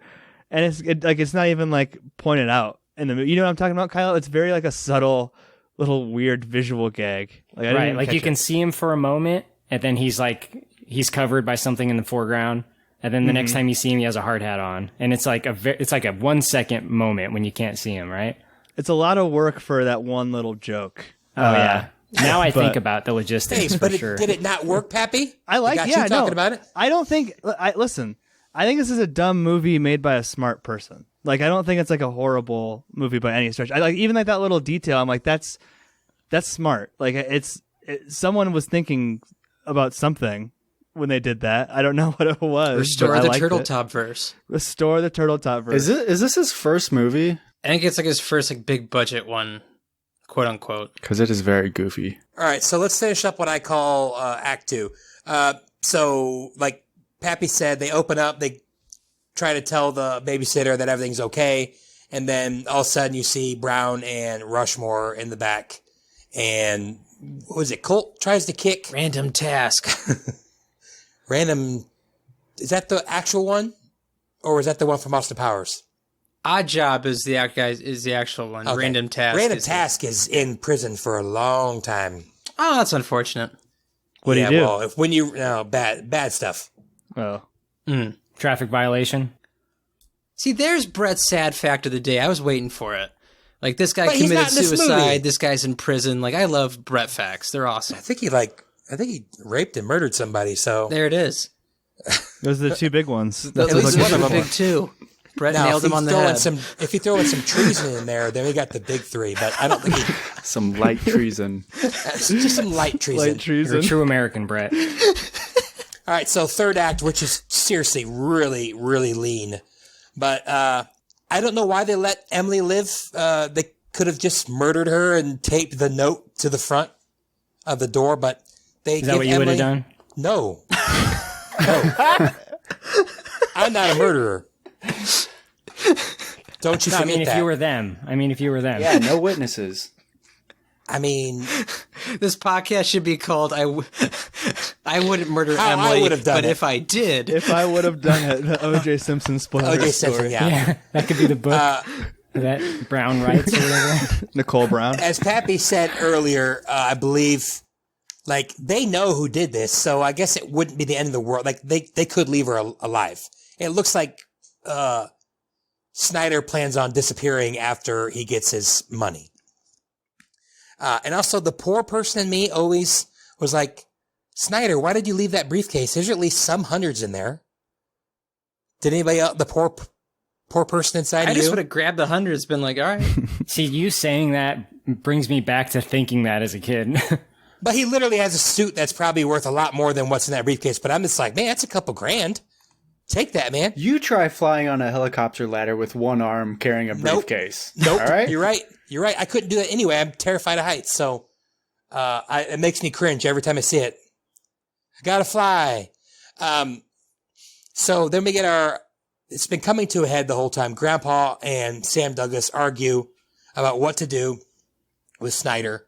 And then for the first time in the movie, the mother asserts herself. I love you both. My grandpa's a special man.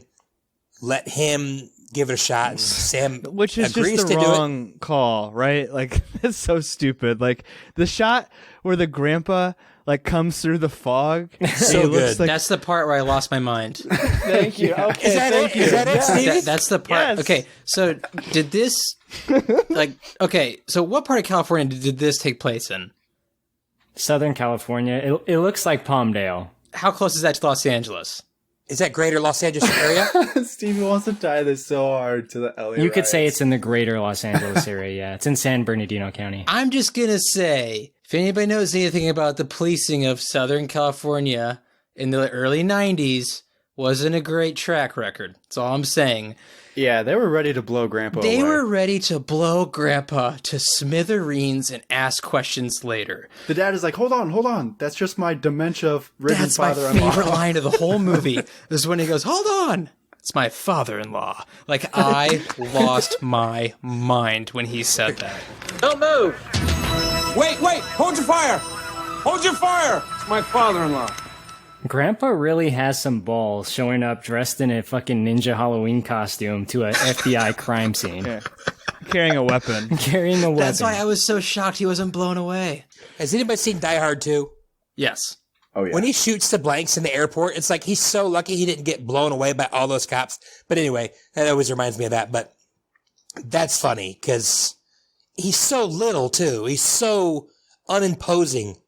Mhm. And he's supposed to be super tough. Which is what I was saying, Brett. Like, it's like, why can you imagine an FBI officer, like, deferring to an old man with a katana to go, like, not only are his kids being kidnapped, this is a international weapons dealer. Like, no, you literally can't do this, Grandpa. I'm sorry. Especially since, if you think about it, his plan's not very good. He sneaks onto the boat, but he literally jumps in the middle of everybody who have guns. I thought he was going to, like, shimmy up the rope from, like, below or something. No, he's just walking in the middle of the fucking spotlight, like, up the rope. Yeah, it's not like, very, I was like, someone's got to see him.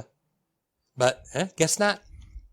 But yeah, so let's get to that. I mean, I'm glad, Stevie, that's really funny. I'm glad it's in both versions where he just kind of shows up. Lost my mind. It's the most ridiculous part of the whole movie. So, yeah, Sam ends up giving Grandpa 1 hour. And like Pappy mentions, Grandpa sneaks onto the boat. He knocks somebody out. I don't think he kills them in this part, but he comes up and hits somebody from behind. Mm-hmm. Yeah, I'm kind of thinking about what Pappy said earlier about how these kids are almost like superheroes. Like, if you go back and watch this movie, Rocky almost immediately forms a plan all the time. Like, he's very smart. Like, they make him almost like a superhero, where he comes up with the plan to get out of captivity after about 6 seconds. Colt's over there talking about how Grandpa's a bad guy out of nowhere. Tum Tum's talking about he's going to starve to death, even though you find out later he's got his lucky jelly beans. Well, hey, let's get real here. Tum Tum is the Michelangelo of this group. Who are the other two kids? Rocky's definitely Leonardo. And Colt is Raph. For sure. They don't got a Donatello. Could be Grandpa. Grandpa is Splinter. Grandpa's definitely Grandpa's Splinter. Good point. Good point. Let's say it's Mio in the next movie. She's not in this movie, though. Yeah, I'd say her. I like that one. It's not very good, but it's okay. So yeah, he easily... Snyder would be Shredder. Oh, yeah. Mm-hmm, well, I mean, for he's sure. better than Shredder, but I'm just kidding. Shredder's amazing. Don't talk about movies that Pappy already hates because he has no nostalgia. He's already on this one. Rushmore's That's what we're talking Rocksteady. I could do this all day. Keep going, Brett. And Mr. Brown is Krang? Yeah, sounds about right. All right, so Mikey, why don't you just walk us through real quick how dumb these guards are and how Rocky gets out of captivity? Yeah, they left a phone in the room that they're holding these kids in, and they're... Should they not have? I don't know why they didn't just call outside to the outside world and just call the cops or something, but I guess it's just a direct line to whatever ninja they have in the security room who's on standby. And he's like, I'm going to do a test call. And he's like... The ninja phone operator? Yeah. Couldn't tell that it's a kid on the line almost immediately, but for some reason the ninja outside the door opens up the entrance and is like, okay, I'll take the phone call or whatever, and then he gets knocked out by the receiver or whatever of the phone, and then they escape that way. It's just your classic escape plan. Classic. It's like coming in there is already dumb, but he literally comes in there, turns his back to them, and it's just so bad. It's so funny though. But Rocky gets him out almost immediately. Then they have this big old fight, all the ninjas scene, and Pappy mentioned him earlier. Blueface.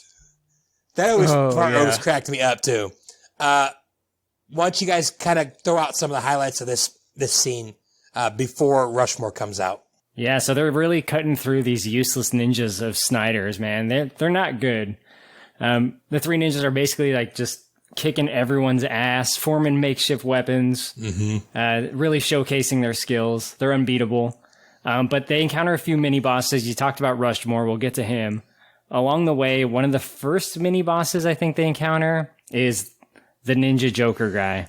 Silverface, yeah. Things stop dead in their tracks when they get to this guy. Like, they're just cutting through him, and then it's like the music changes, and this guy's like really almost creepy. Scary. Standing there with a sword, like looking like a fucking badass. It's like, oh shit, man. This is gonna be crazy. And like they take him out easier than anyone else. Like they just like open a valve and like they blow steam in his face and then punch him in the balls. Well, they also pants him. Yeah. Yeah. They pants him, they cut up his clothes. Just really demoralize him. That guy was so cool looking. It's always been such a waste, you know? It's so weird that he's not set up earlier in the movie. You know what I mean? Like you'd expect like Snyder to be like, okay, Mr. Brown, if you're going to suck, I'm going to send out Silverface Joker Ninja to kill him or something. And like, you would at least get like one shot of him or something. He's just in it for 2 minutes. Could it be an homage to Raiders of the Lost Ark? Sure, let's go with that. I think I read that guy was one of the kids' trainers, and it was kind of like a thank you to him. I could see that. That makes a lot of sense.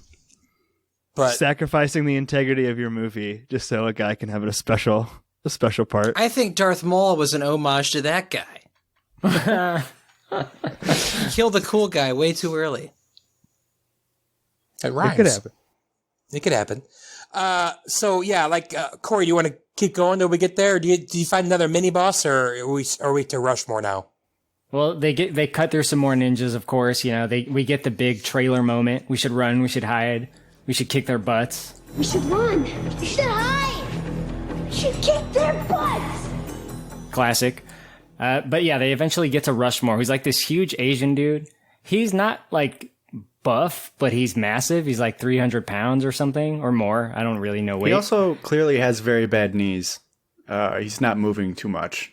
Do you know how old he is? I asked Brittany what she thought, and she guessed exactly what I always thought.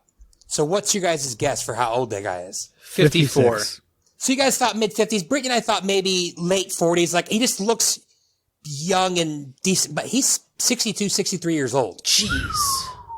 Good for him. So yeah, his knees probably are quite bad. And I think he was like a martial artist, so I'm sure they did not hold up very well. Brett, as you would say, he's not 64 anymore, probably. Did I say that? Well, he's dead, probably. Right? Oh, yeah, no, he's long dead. He is. Dang it, I can't believe that didn't catch on to that. That's like yeah. Oh, yeah, he's not complaining anymore. Yeah, so... Oh, he's not 6 feet anymore. He's a bunch of bones now on the ground. Well, he's 6 feet, just the other way. Yeah, under. Hey, now. Too soon. Okay, so they kind of attack Rushmore, kinda, and they kind of get beat up by him. But then Grandpa pops out of nowhere, Korey, and he says, "Light up the eyes, boys! Light up the eyes!" There we go. Light up the eyes, boys! Light up the eyes! It's so ridiculous.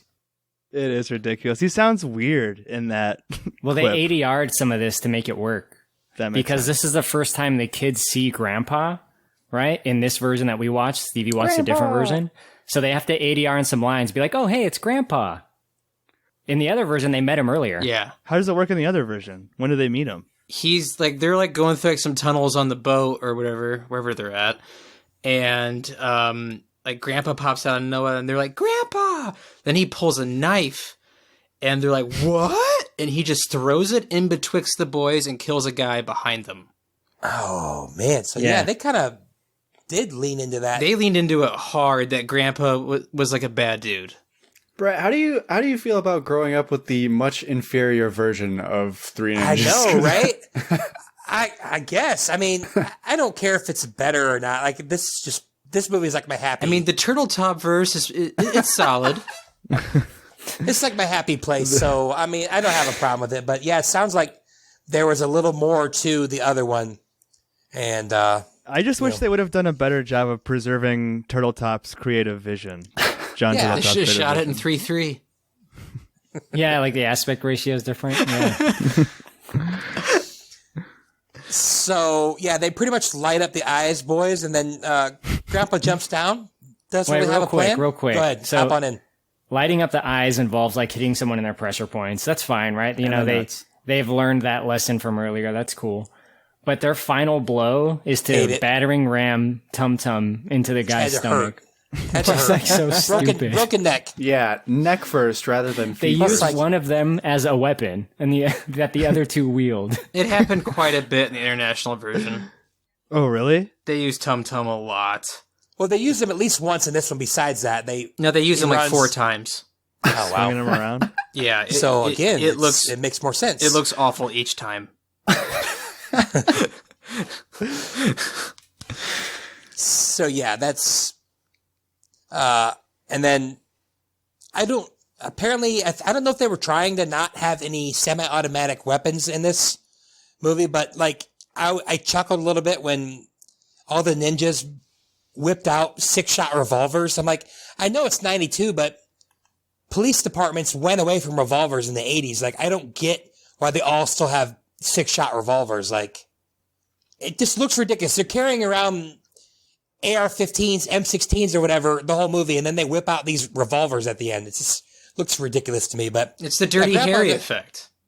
Yeah, I guess. Yeah, what's I cooler bet- than a ninja with a 6-shooter? Yeah. True. I guess you got me. But yeah, he's got no plan. He jumps down, and all of a sudden the boys are like really confident, but they're still surrounded by guns. So then Snyder comes out just looking like a Greek god. And he's the most amazing gi I've ever seen. It's like velvet. It's Widow's like peak crushed on red point. velvet. He's got ninja shoes on. I don't know if you noticed. They're like the turtle feet. Yeah, Or he's got it's Ninja got- Turtle feet, like the surf shoes. Black belt on. He's got earlier he comes out and his ponytail is not there, and it's just gorgeous locks. Ponytail You is know. greased up, very tight. Oh, always greased up. Always greased up. Taut. With the widow's peak, very pointy. So Grandpa, in typical movie fashion, he convinces Snyder to fight him 1-on-1. And Snyder's like, "Am I a nice guy or what?" Korey, and Colt says, "You're a geek." Here we go. Thank So Snyder, in bad guy fashion, allows them to have a word with his grandchildren. And they're talking about 4 strands of rope, and Tum Tum gives him the grossest looking jelly beans I've ever seen. And then Snyder, in one of the only real ninja things that's done in the movie, ambushes him. Let's go through this fight a little bit. It's kind of back and forth. I mean, Snyder's throwing these amazing blows, and I love when Grandpa defies physics and throws that sword, and it goes like 58 miles per hour, and it goes up in an arc. It's super impressive. This scene just bothers me a little bit because it's like they had two angles, like at eye level fighting, and then like the one overhead shot. Yeah, and they go back to the overhead shot over and over and over again. It's like that's the one that they used with the stunt person was the overhead shot. Yeah, the stunt people. They only had it that one day and that one angle. And like half of it, I'm watching it right now, half of it is obscured by like a beam or something. So it's like... it's like a bad scene at Fenway Park trying to watch the fight. Yeah. But I think the choreography is really good. Good fight scene. Yeah. Yeah, I like when Snyder grabs the sword at the last second. I like they do it. There's actually some really cool sword dodging in this. Yeah, it's pretty well done. You know, Grandpa's the best, most agile 70-year-old person that's probably ever lived. So it's pretty impressive. Grandpa gets the upper hand, but Snyder, and again, I actually put a ninja move. He throws a pepper bomb, which is what ninja's all about. I'll sum that up a little later, but I don't know. I feel like Grandpa just like accidentally hit his like bag of Coke like when he had him pinned down. Well, wouldn't that have made him a better fighter, Korey? Well, you know, he had to like. It took him by surprise. He had some cocaine in his eyes. He was trying to figure out what's going on, why he can't feel his face. Yeah, okay. Well, that's the time to get punched in the face, isn't it? I can't feel my face. Good movie. I only have 2 more notes here. So, Grandpa, Snyder gets real cocky. He's like, what does he say? Oh, God, what does he say to him? Ha! Ha! It's like, this is your great hero. What did you say, I believe those are the exact words. Exactly, yeah, that's what I thought. But he got a little too cocky, and Grandpa sticks one jelly bean down his throat, and the rest of them fall on the ground. Is there any shot of Tum Tum like giving his grandpa jelly beans, of the grandpa having jelly beans? He hands it to him when they're having a little conference before the fight. Okay, yep. Here's my lucky jelly beans, and he has them in his hand the whole time. Thank you. Okay. I wouldn't want to fight that way, but hey. Yeah, so he finishes him off. He beats him, but Snyder, like the hero he is, he's not going to admit defeat. He grabs a gun. He's about to murder 4 people. But he gets shot by a sniper. He gets, he might have got no-scoped. Mikey, what do you think? Oh, definitely 360 no-scope from... Was it Douglas? Someone better trained. We've seen Douglas shoot. Douglas would have shot 12 shots out of that 6-shooter. Wait, you guys don't know who shoots him in the American version? No, who is it? It's Douglas. Okay. They make a big deal of it in the international version. I shot a man. I did it. Man. It would have made more sense if Grandpa had gotten shot. Ninjas don't use guns, Stevie. Haven't you been paying attention? What? Man. They just act like after Grandpa beats Snyder that they're just going to walk out of there when all of those ninjas still have M16s all around them? Well, it's a hive mind type deal. Mikey. Cut off the head? You cut off Snyder the head. Yeah. The other ninjas fall. It's like orcs without Sauron. They can't function. You cut off one ponytail, 2 grow in its place. I can't believe how much of a international movie snob Stevie has become. Well, I'm so confused by it because guys are like, we don't know who shot him. And like in the international, Douglas is like, I shot a guy. He's high-fiving all around. He gets an award. He's going up to the kids. You get a pizza. You get a pizza. You get a pizza. And then like he goes over and he hugs Grandpa and he's like, this is what we trained for. Like it's a whole thing. Tell me none of that is true. All of it's true, Brett. Not the dialogue. It's true. It's all true. All right, so my friend. On that note, Sam takes the night off. They got evidence to go over, but he's taking a night off. He'll ignore his kids again tomorrow. And they go for pizza. And Grandpa says, pizza. There we go. And that is all I have. I tried to write some themes, but I didn't come up with anything good except for Dad doesn't spend enough time with the boys, culture clash. We don't get any my themes.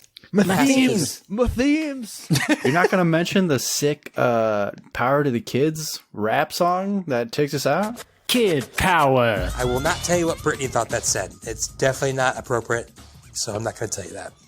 Well, this is definitely a result of Teenage Mutant Ninja Turtles, right? Like with the song at the end. TURTLE power. Even ending on pizza felt very TMNT to me. Yeah. I mean, this movie very famously advertised itself as a combination of Teenage Mutant Ninja Turtles and Home Alone. Like, that was on, I think, the VHS cover. I We just needed that fourth kid. Yeah, we needed that Donnie. All right, so anybody have any final thoughts before we get into our... Sorry, one super duper duper quick. Snyder says, you taught them young ones... Wait, sorry. You've taught them young ones well? You know that line? Yeah. It should be those young ones? Why does he say it wrong? Especially in a movie so obsessed with grammar from the very beginning. Yeah, but when you're an international criminal, you don't care about grammar. When It's you just look very that weird. good. But he doesn't consistently speak incorrectly. It's just like a one-off time where he uses the wrong pronoun. It ended his career, Pappy. He regrets it every day. I could see it. That was literally my only other note. Sorry. Anybody else? Well, Stevie, explain the international ending. Oh, yeah. We kind of did already, though. Oh, yeah, that's true. The Well- race war in the middle of the street. Race war in the middle of the street that started the LA riots. Yeah, I really don't have anything else to add. I mean, I kind of wish Ernie Reyes Jr. was in this movie.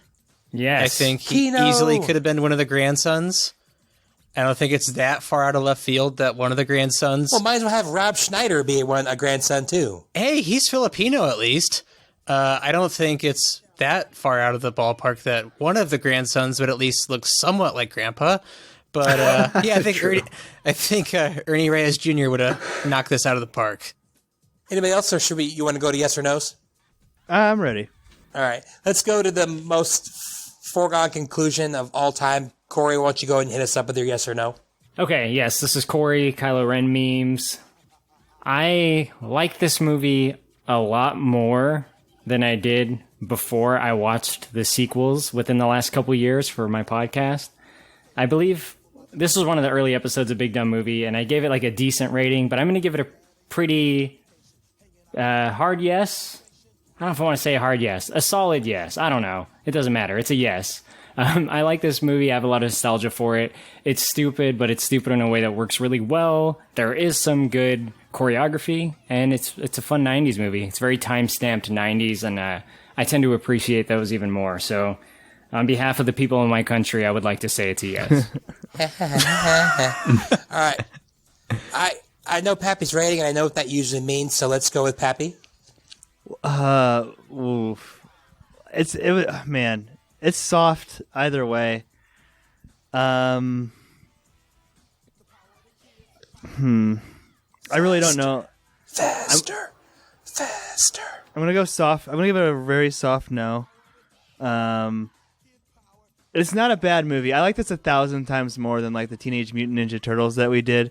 I just don't have any reason to watch this in my life. It was absurd, and I did laugh at it, and even with it a couple of times. And I don't think that it was like I said, I think it was just kind of Jon Turteltaub or whatever, did a really good job with a very cynical premise, right? Pretty much mandated to make this movie that's going to be appealing to children, that's going to combine all of these 90s elements that are popular with children. I think that he did that, and I think that he did a really good job, but with incorporating some small humor things, some referencey things. I don't know how much of this is him and how much of this is the writer, producer, whoever, right? But the team did a really good job with a lot of self-aware humor, absurdity. The basketball scene is fucking just classic for how fucking insane it is, with the dunking and the jumping and everything. But based on what I've heard on Big Dumb Movie, there's no fucking way I'm ever watching another Three Ninjas movie unless I have to for this podcast. If this is the high water mark, that's alarming to say the least. It's not a bad time. I'm a little bit young for some of the early 90s stuff. I bet if I was a little bit older, this would be a hard yes. I was 2 when this movie came out. So I'm going to give it a very soft no, but good job hosting, Brett. And like I said, for these kind of movies, this is an entertaining one. I'll say that. Entertaining for what it is, but a soft no nonetheless. Yeah, when I saw you give it 2.5 stars, I actually messaged Korey and I said 2.5 stars from Pappy. That's usually a soft no. So I had a feeling it was coming, but I'm glad you at least enjoyed some of it. So yeah, I did. I really did. I was expecting something like totally like inept and like bad, and this movie is not that at all. That's cool. Mikey?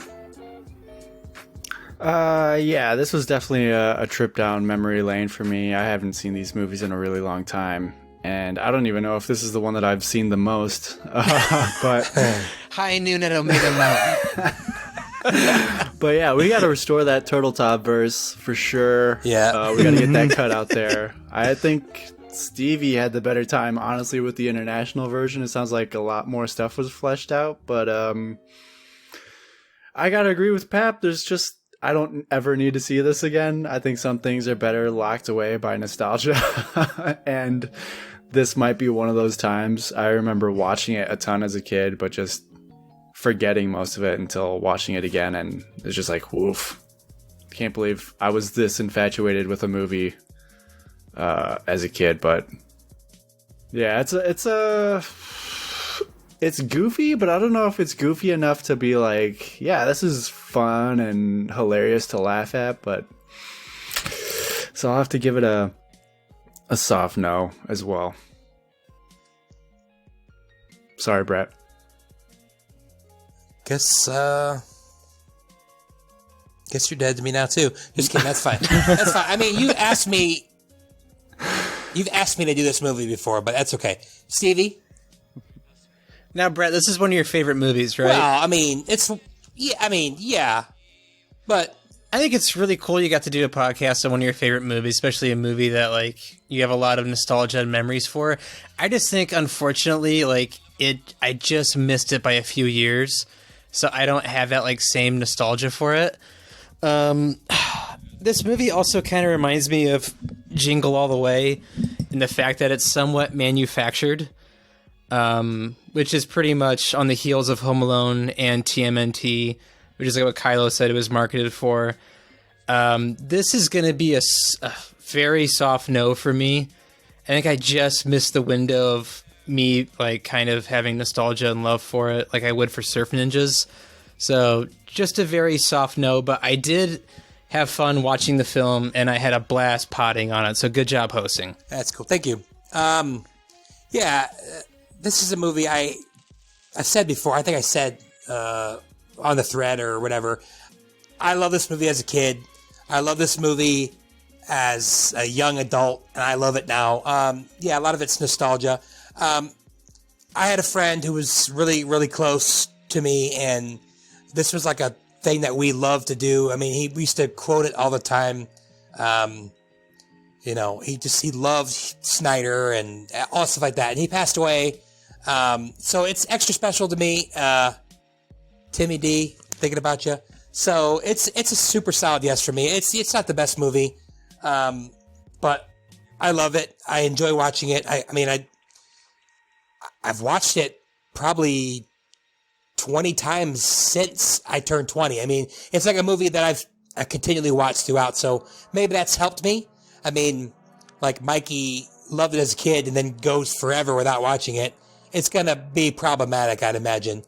At least, you know, I don't know. It's fun. I'm glad you guys enjoyed at least watching it, and I knew it'd be a fun pod. I was really excited about it, so I will give it a really solid yes.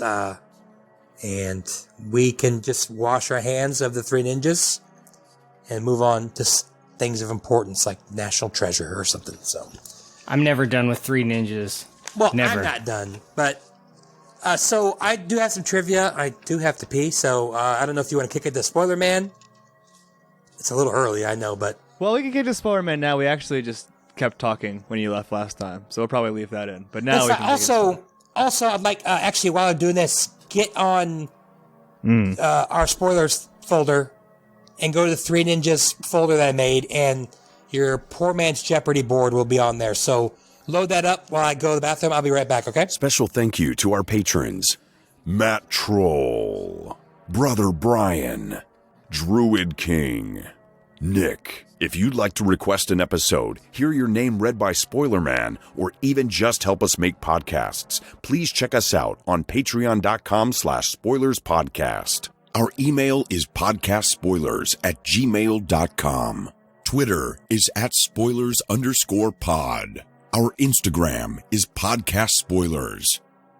It's lit. Josh Hensley from the Rutabaga wrote our theme song. Please support this podcast by leaving us an iTunes review. To do this, 1. Search for movie spoilers. 2. Click on our orange Spoilers Bowl logo and scroll all the way to the bottom. 3. Leave us some stars and some words. Now you can check us out on Spotify, YouTube, Stitcher, Apple, and Google Podcasts. Spoilers is now available on Audible. All right, so Pappy gave me the order. Mikey it's been the longest since he hosted. Mikey, I take it you would like to go last? Or do you want to go first? I guess going first Strategy. you get the better categories, but I don't know what any of them mean. yeah, you don't. And I'll let you know. I know Josh yells at me when I do that, but They're not very You Indiana should read them based. for the audience, too. Oh, okay. Yeah, also, as Korey said before, I always think it's going to be too easy. It ends up being way too hard. So if it is, I apologize. Okay, so the categories are Jesus.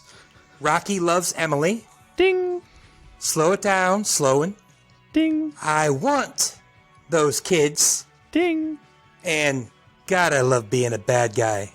ding. Those are the categories. I think I gotta go first because I want to be first on the board for God, I love being a bad guy. Sounds good to me. Hey, Okay, now. so what would you like to pick?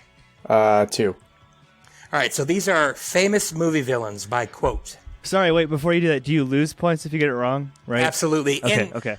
I don't personally, I know Korey might think this is blasphemy, but I don't really care if it's in the form of a question. No 'Cause it Aaron gets- Rodgers, sir. It Don't gets too train weird. yourself wrong for when I host. It's all right. I always almost win. That's devastating. All right, so Mikey, you ready? Wait, am So I here- competing with these other guys too? Are they buzzing in as well, or is No, it no, just no. me? Okay. No, it's just you. So you pick number 2 for God, I Love Being a Bad Guy. Don't put it in your pocket, sir. Don't put it in your pocket. It's your lucky quarter.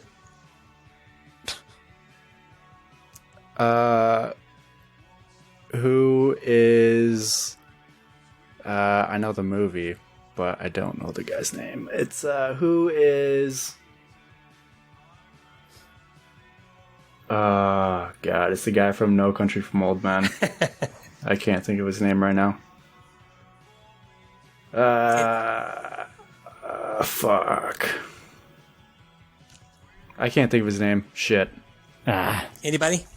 Anton Sugar. Sugar. Yeah, Anton Sugar. Diabetes himself. Okay, so that would make Pappy. I'll take slowing it down, Aaron Rodgers, for 1, please. Okay, so these are famous slow motion scenes, and they are just going to be words, clues, but the first word is the director. Okay, so you said number 1 for 1. singer, porcelain, coffee, bulletin board. Oh, so I have to name the movie? That's The what you're movie. asking? What is The Usual Suspects? That is correct. Who is The Usual Suspects? Was What? that 1 or 2? 1. I think it was Where is the Usual Suspects? How? No one ever asked how are The Usual Suspects.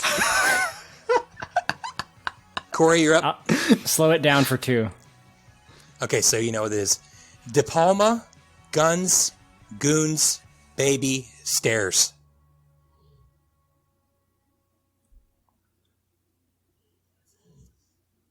What is Taxi Driver? No, anybody? The Untouchables? The Untouchables, fantastic, nice job.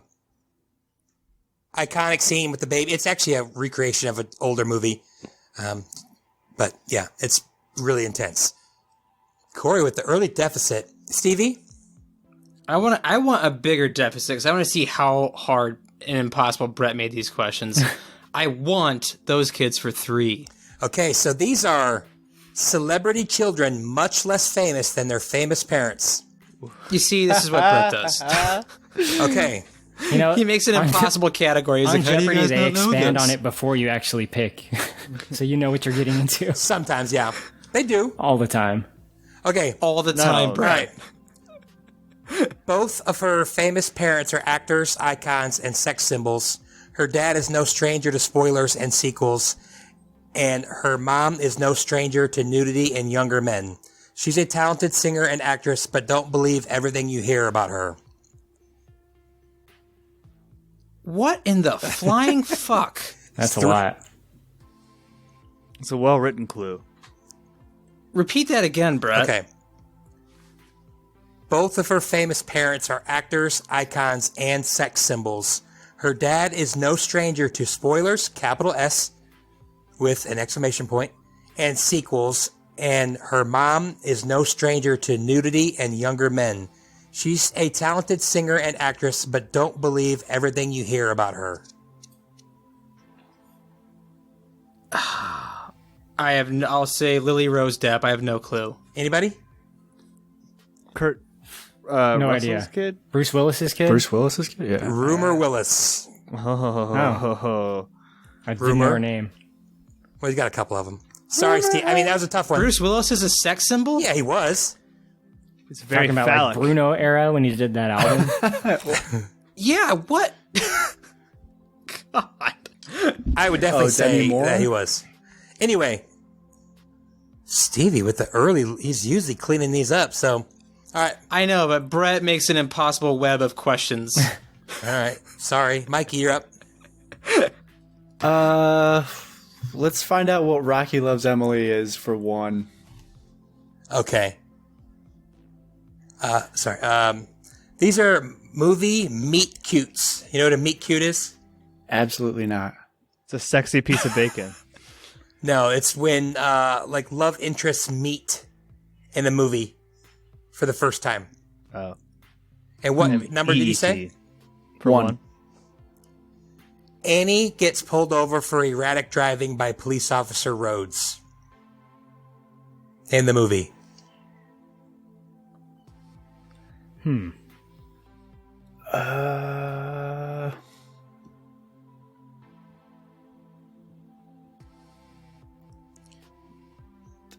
No idea. Stevie. Or his bridesmaids. Yeah. Okay, I think I might have made it too hard again. If that was the one.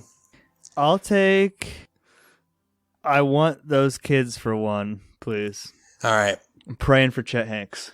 Both of WBS, baby, let's go. Both of his parents are celebrities, although his dad is on another level of fame than his mom. He has a pretty famous half-brother. His real name is Chester, and he had really big plans this summer. And he had really big plans this summer. White boy summer. What is Chet Hanks? Yes, that was my favorite clue to write. I love that, and he had really big plans this summer. I got my questions right. I don't know what you guys are bitching about. I've known both of your answers. All right, Rocky Loves Emily for 3. Oof. Okay. A writer for a men's magazine is doing a profile on a sports doctor. She's a bit of a skank, and he's a bit of a dork. It's doing a profile on what? A sports doctor. Sports doctor. No idea. A Pass. doctor of sports. Pass. It's a comedy, so I thought you'd get it. Anybody? What is Trainwreck? Trainwreck. Man, Steve, you've known everybody else's.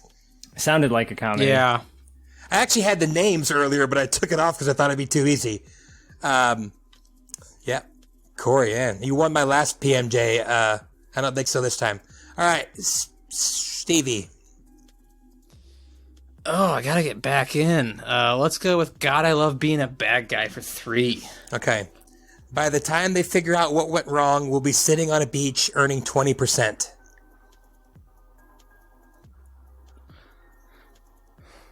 My brother is screaming at the radio right now.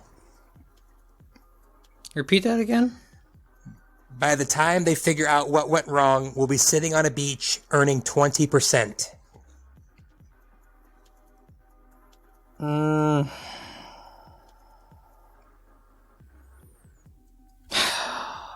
Okay, so I think I'm not stupid here. Like, you have like a Bruce Willis theme going on, right? I don't, but have I done more than one Bruce Willis? I think you have. Is this Hans Gruber?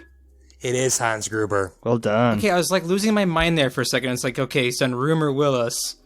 Now we're going to Hans. By the time they figure out, no, I'm not going to do that German, air quotes, German accent. That was a big get, Stevie. All right. Mikey, this is your chance right here. Well, let's slow it down. Slowing for 3. Okay. Remember, director first, and then some Spheris, Donut Shop, Dream Woman, Breeze, Tchaikovsky.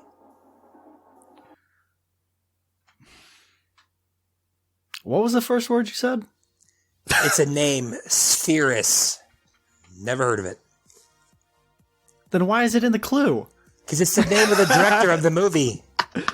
What were the other things? Donut Shop, Dream Woman, Breeze, and Tchaikovsky. Famous slow motion scenes. Spheris? Yeah, I've never heard of this person. Tchaikovsky. I don't know. When Harry Met Sally? I have no idea. I don't know. That's not right. That's a good guess. No, anybody? Jupiter Ascending. I have no V for idea. Vendetta? I have no idea. Tchaikovsky. Wayne's World. Spheris. Oh, the Foxy scene? We right before the Foxy scene, yeah. Sorry, guys. That was a tough one. It was 3. Take God, I Love Being a Bad Guy for 1, please, Brett. Everything that has transpired has done so according to my design. I don't know. I'm not good at this kind of stuff. Everything that has transpired has done so according to my design. Pap, just think Bruce Willis. It's the only thing I can go on. Everything that has transpired has done so because of my design. I'm gonna kick myself. You will. Scar? I don't know. Korey, come on. I don't know. Man, this is my 1 pointer too. Everything that has transpired has done so according to my design. That was Professor that was my- Palpatine? That was my Palpatine. Oof. Wrong guy for that. Return of the Jedi? I don't know. Yeah, sure. One of them. I thought it was Everything is Proceeding as I Have Foreseen. No. Nope, you're wrong. Wait a minute. What? Kylo Ren is calling the quote false? I got this from a website, so if it's wrong... I mean, it must be one of the prequels or something. It's fine. No, now I have to know. The gauntlet's been laid out. But the fact that nobody knows this is probably not good for me. Not good for me. Everything that has transpired has done so according to my design. Boom! Boom. Okay. Return of the Jedi. He's sitting in that chair with the big window in the back. Ah, yes. Very good. All right. So I'm going to go with Rocky Loves Emily for 2. No! Thank you. I just want to get one right. No offense. Like, Okay. After his set, Kumail confronts Emily for heckling him. Oh. I know, Pat. What is The Big Sick? Yep. Such a that's good definitely movie. one of Pat's favorites. I got one. Love that movie. All right, what do we have left? I want those kids. Game point for Stevie. Oh my goodness. Lego. Okay. You got the thing that's you consider really hard. So here's the last one, all right? Yeah. His dad was one of the most famous people to ever live. His mom's name is used as a derogatory term. He's a musician and quite a beautiful, darling boy. Now that I read it out. His dad was what? Jesus. Was one of the most famous people to ever live. His mom's name is used as a derogatory term. He's a musician and quite a beautiful, darling boy. beautiful, darling You don't have to boy. think too hard. You could just let your Pappy win. I don't want to let you win. I want to pick a fun movie. Ooh. I haven't picked a movie since Shots November, fired. so Well, let it be that way, Pap. I'm trying to think here. you know. His not dad since is one of the Witness. most famous I've had a people chance to pick a ever movie. Hey, as long as Josh isn't ever picking a movie. live. Yeah, that's I'm true. I know, It's as long as better than Josh Josh doesn't- picking a movie. Think better than Bruce Josh Willis, picks, Stevie. so I'll take a Think Pappy Bruce pick. Willis. I know. I was Bruce trying to Willis. think about Bruce Willis. Shiny head. Hans Gruber. Phallic face. Oh my God. Is his dad still alive, Brett? You can't. I can't answer that. Well, it's such an open. You know what? I have no clue. Wyatt Russell. No clue. I would ask if anybody knows, but there's no Long brothers here, so they won't know. Woohoo! Pappy win. The answer is Sean Lennon. Beautiful, Yoko? beautiful, beautiful. Yoko is a derogatory term? boy. Yeah. Oh, I guess so. Brett, I was thinking these cunt. questions, man. There's Wait. something else. Jesus. Don't be mad because you got -3. It's not- Pappy played the game right. Half the board is negative. No, I Winner's feel your gonna win. pain. From Winner's the gonna angle win. of It's the hard, question man. When maker. you're doing it, you think it's so easy. Right. It was easy. I got 100 points. No problem. No sweat. Be right, better, well- guys. One with 1 point. Yeah, get more questions right. You got more wrong than you got right. I'm No, ready, you got by the two way. right. You got I'm two ready, right, by didn't the you? way. We don't need to pass the spoiler, man, if you want to, since we already did. All right. We got to finish what we started, guys. Yes. And spoilers is a family. So let's get back to James Wan, Furious 7. Oh my God, Let's I do love it. you. Brittany's been waiting. She was like, when are you guys going to do the Fast and Furious movies? Fuck It's yeah, time. that's a good one, man. It's time. And we might as well do 8 at some point, too. But this will be the last Fast and Furious movie that Spoilers hasn't covered that's out right now. And it's got Mikey's boy in it. Jason Statham. There's still a chance we could do a podcast series on the cartoon, though, so I'm holding out for that. Wait, there's a cartoon? I just found that out like yesterday. Brittany told me about it. I was like, what? It's like a kid's cartoon. All right. Well, if you're still with us, you love us. And sorry that, I know Poor Man's Jeopardy seems really bad when I'm not playing because people aren't getting them right.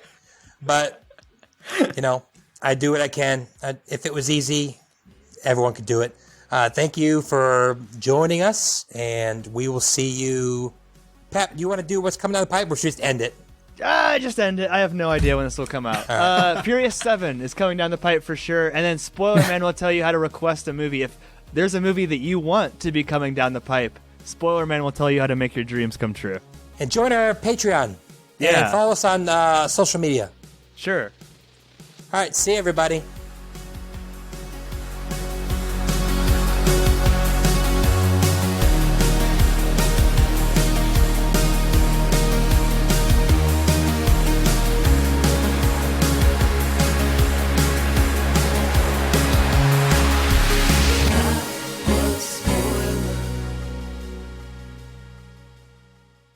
Sounds good. Test your might. Test your might. If that's not in the new one, I'm gonna lose my mind. Kylo, do you like the music from Three Ninjas? I fucking love the music from Three Ninjas. Not the song at the end, but the score. Hell yeah. Score reminds me of like Kingdom Hearts, like. Yes, Kingdom Hearts, like before battle. Mm-hmm. Yep. Yes. There's a lot of Three Ninjas folders. Whoa, my drive is fucking up. Mine's going haywire. Yours is too? Yeah. There's so many Three Ninjas folders. Which one did he make? I'll share it in the chat. I had to check them all. Is it the PMJ one? Check them all.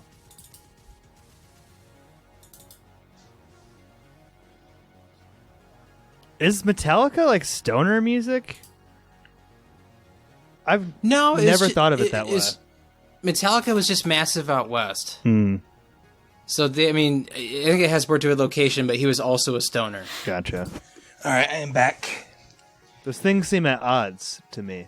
Like, Hammer was definitely at the Seattle 89 concert, like 100%. Yeah. Okay. Good Oh, you categories. actually put it up? So, will someone keep score for me, please? That was spoilers.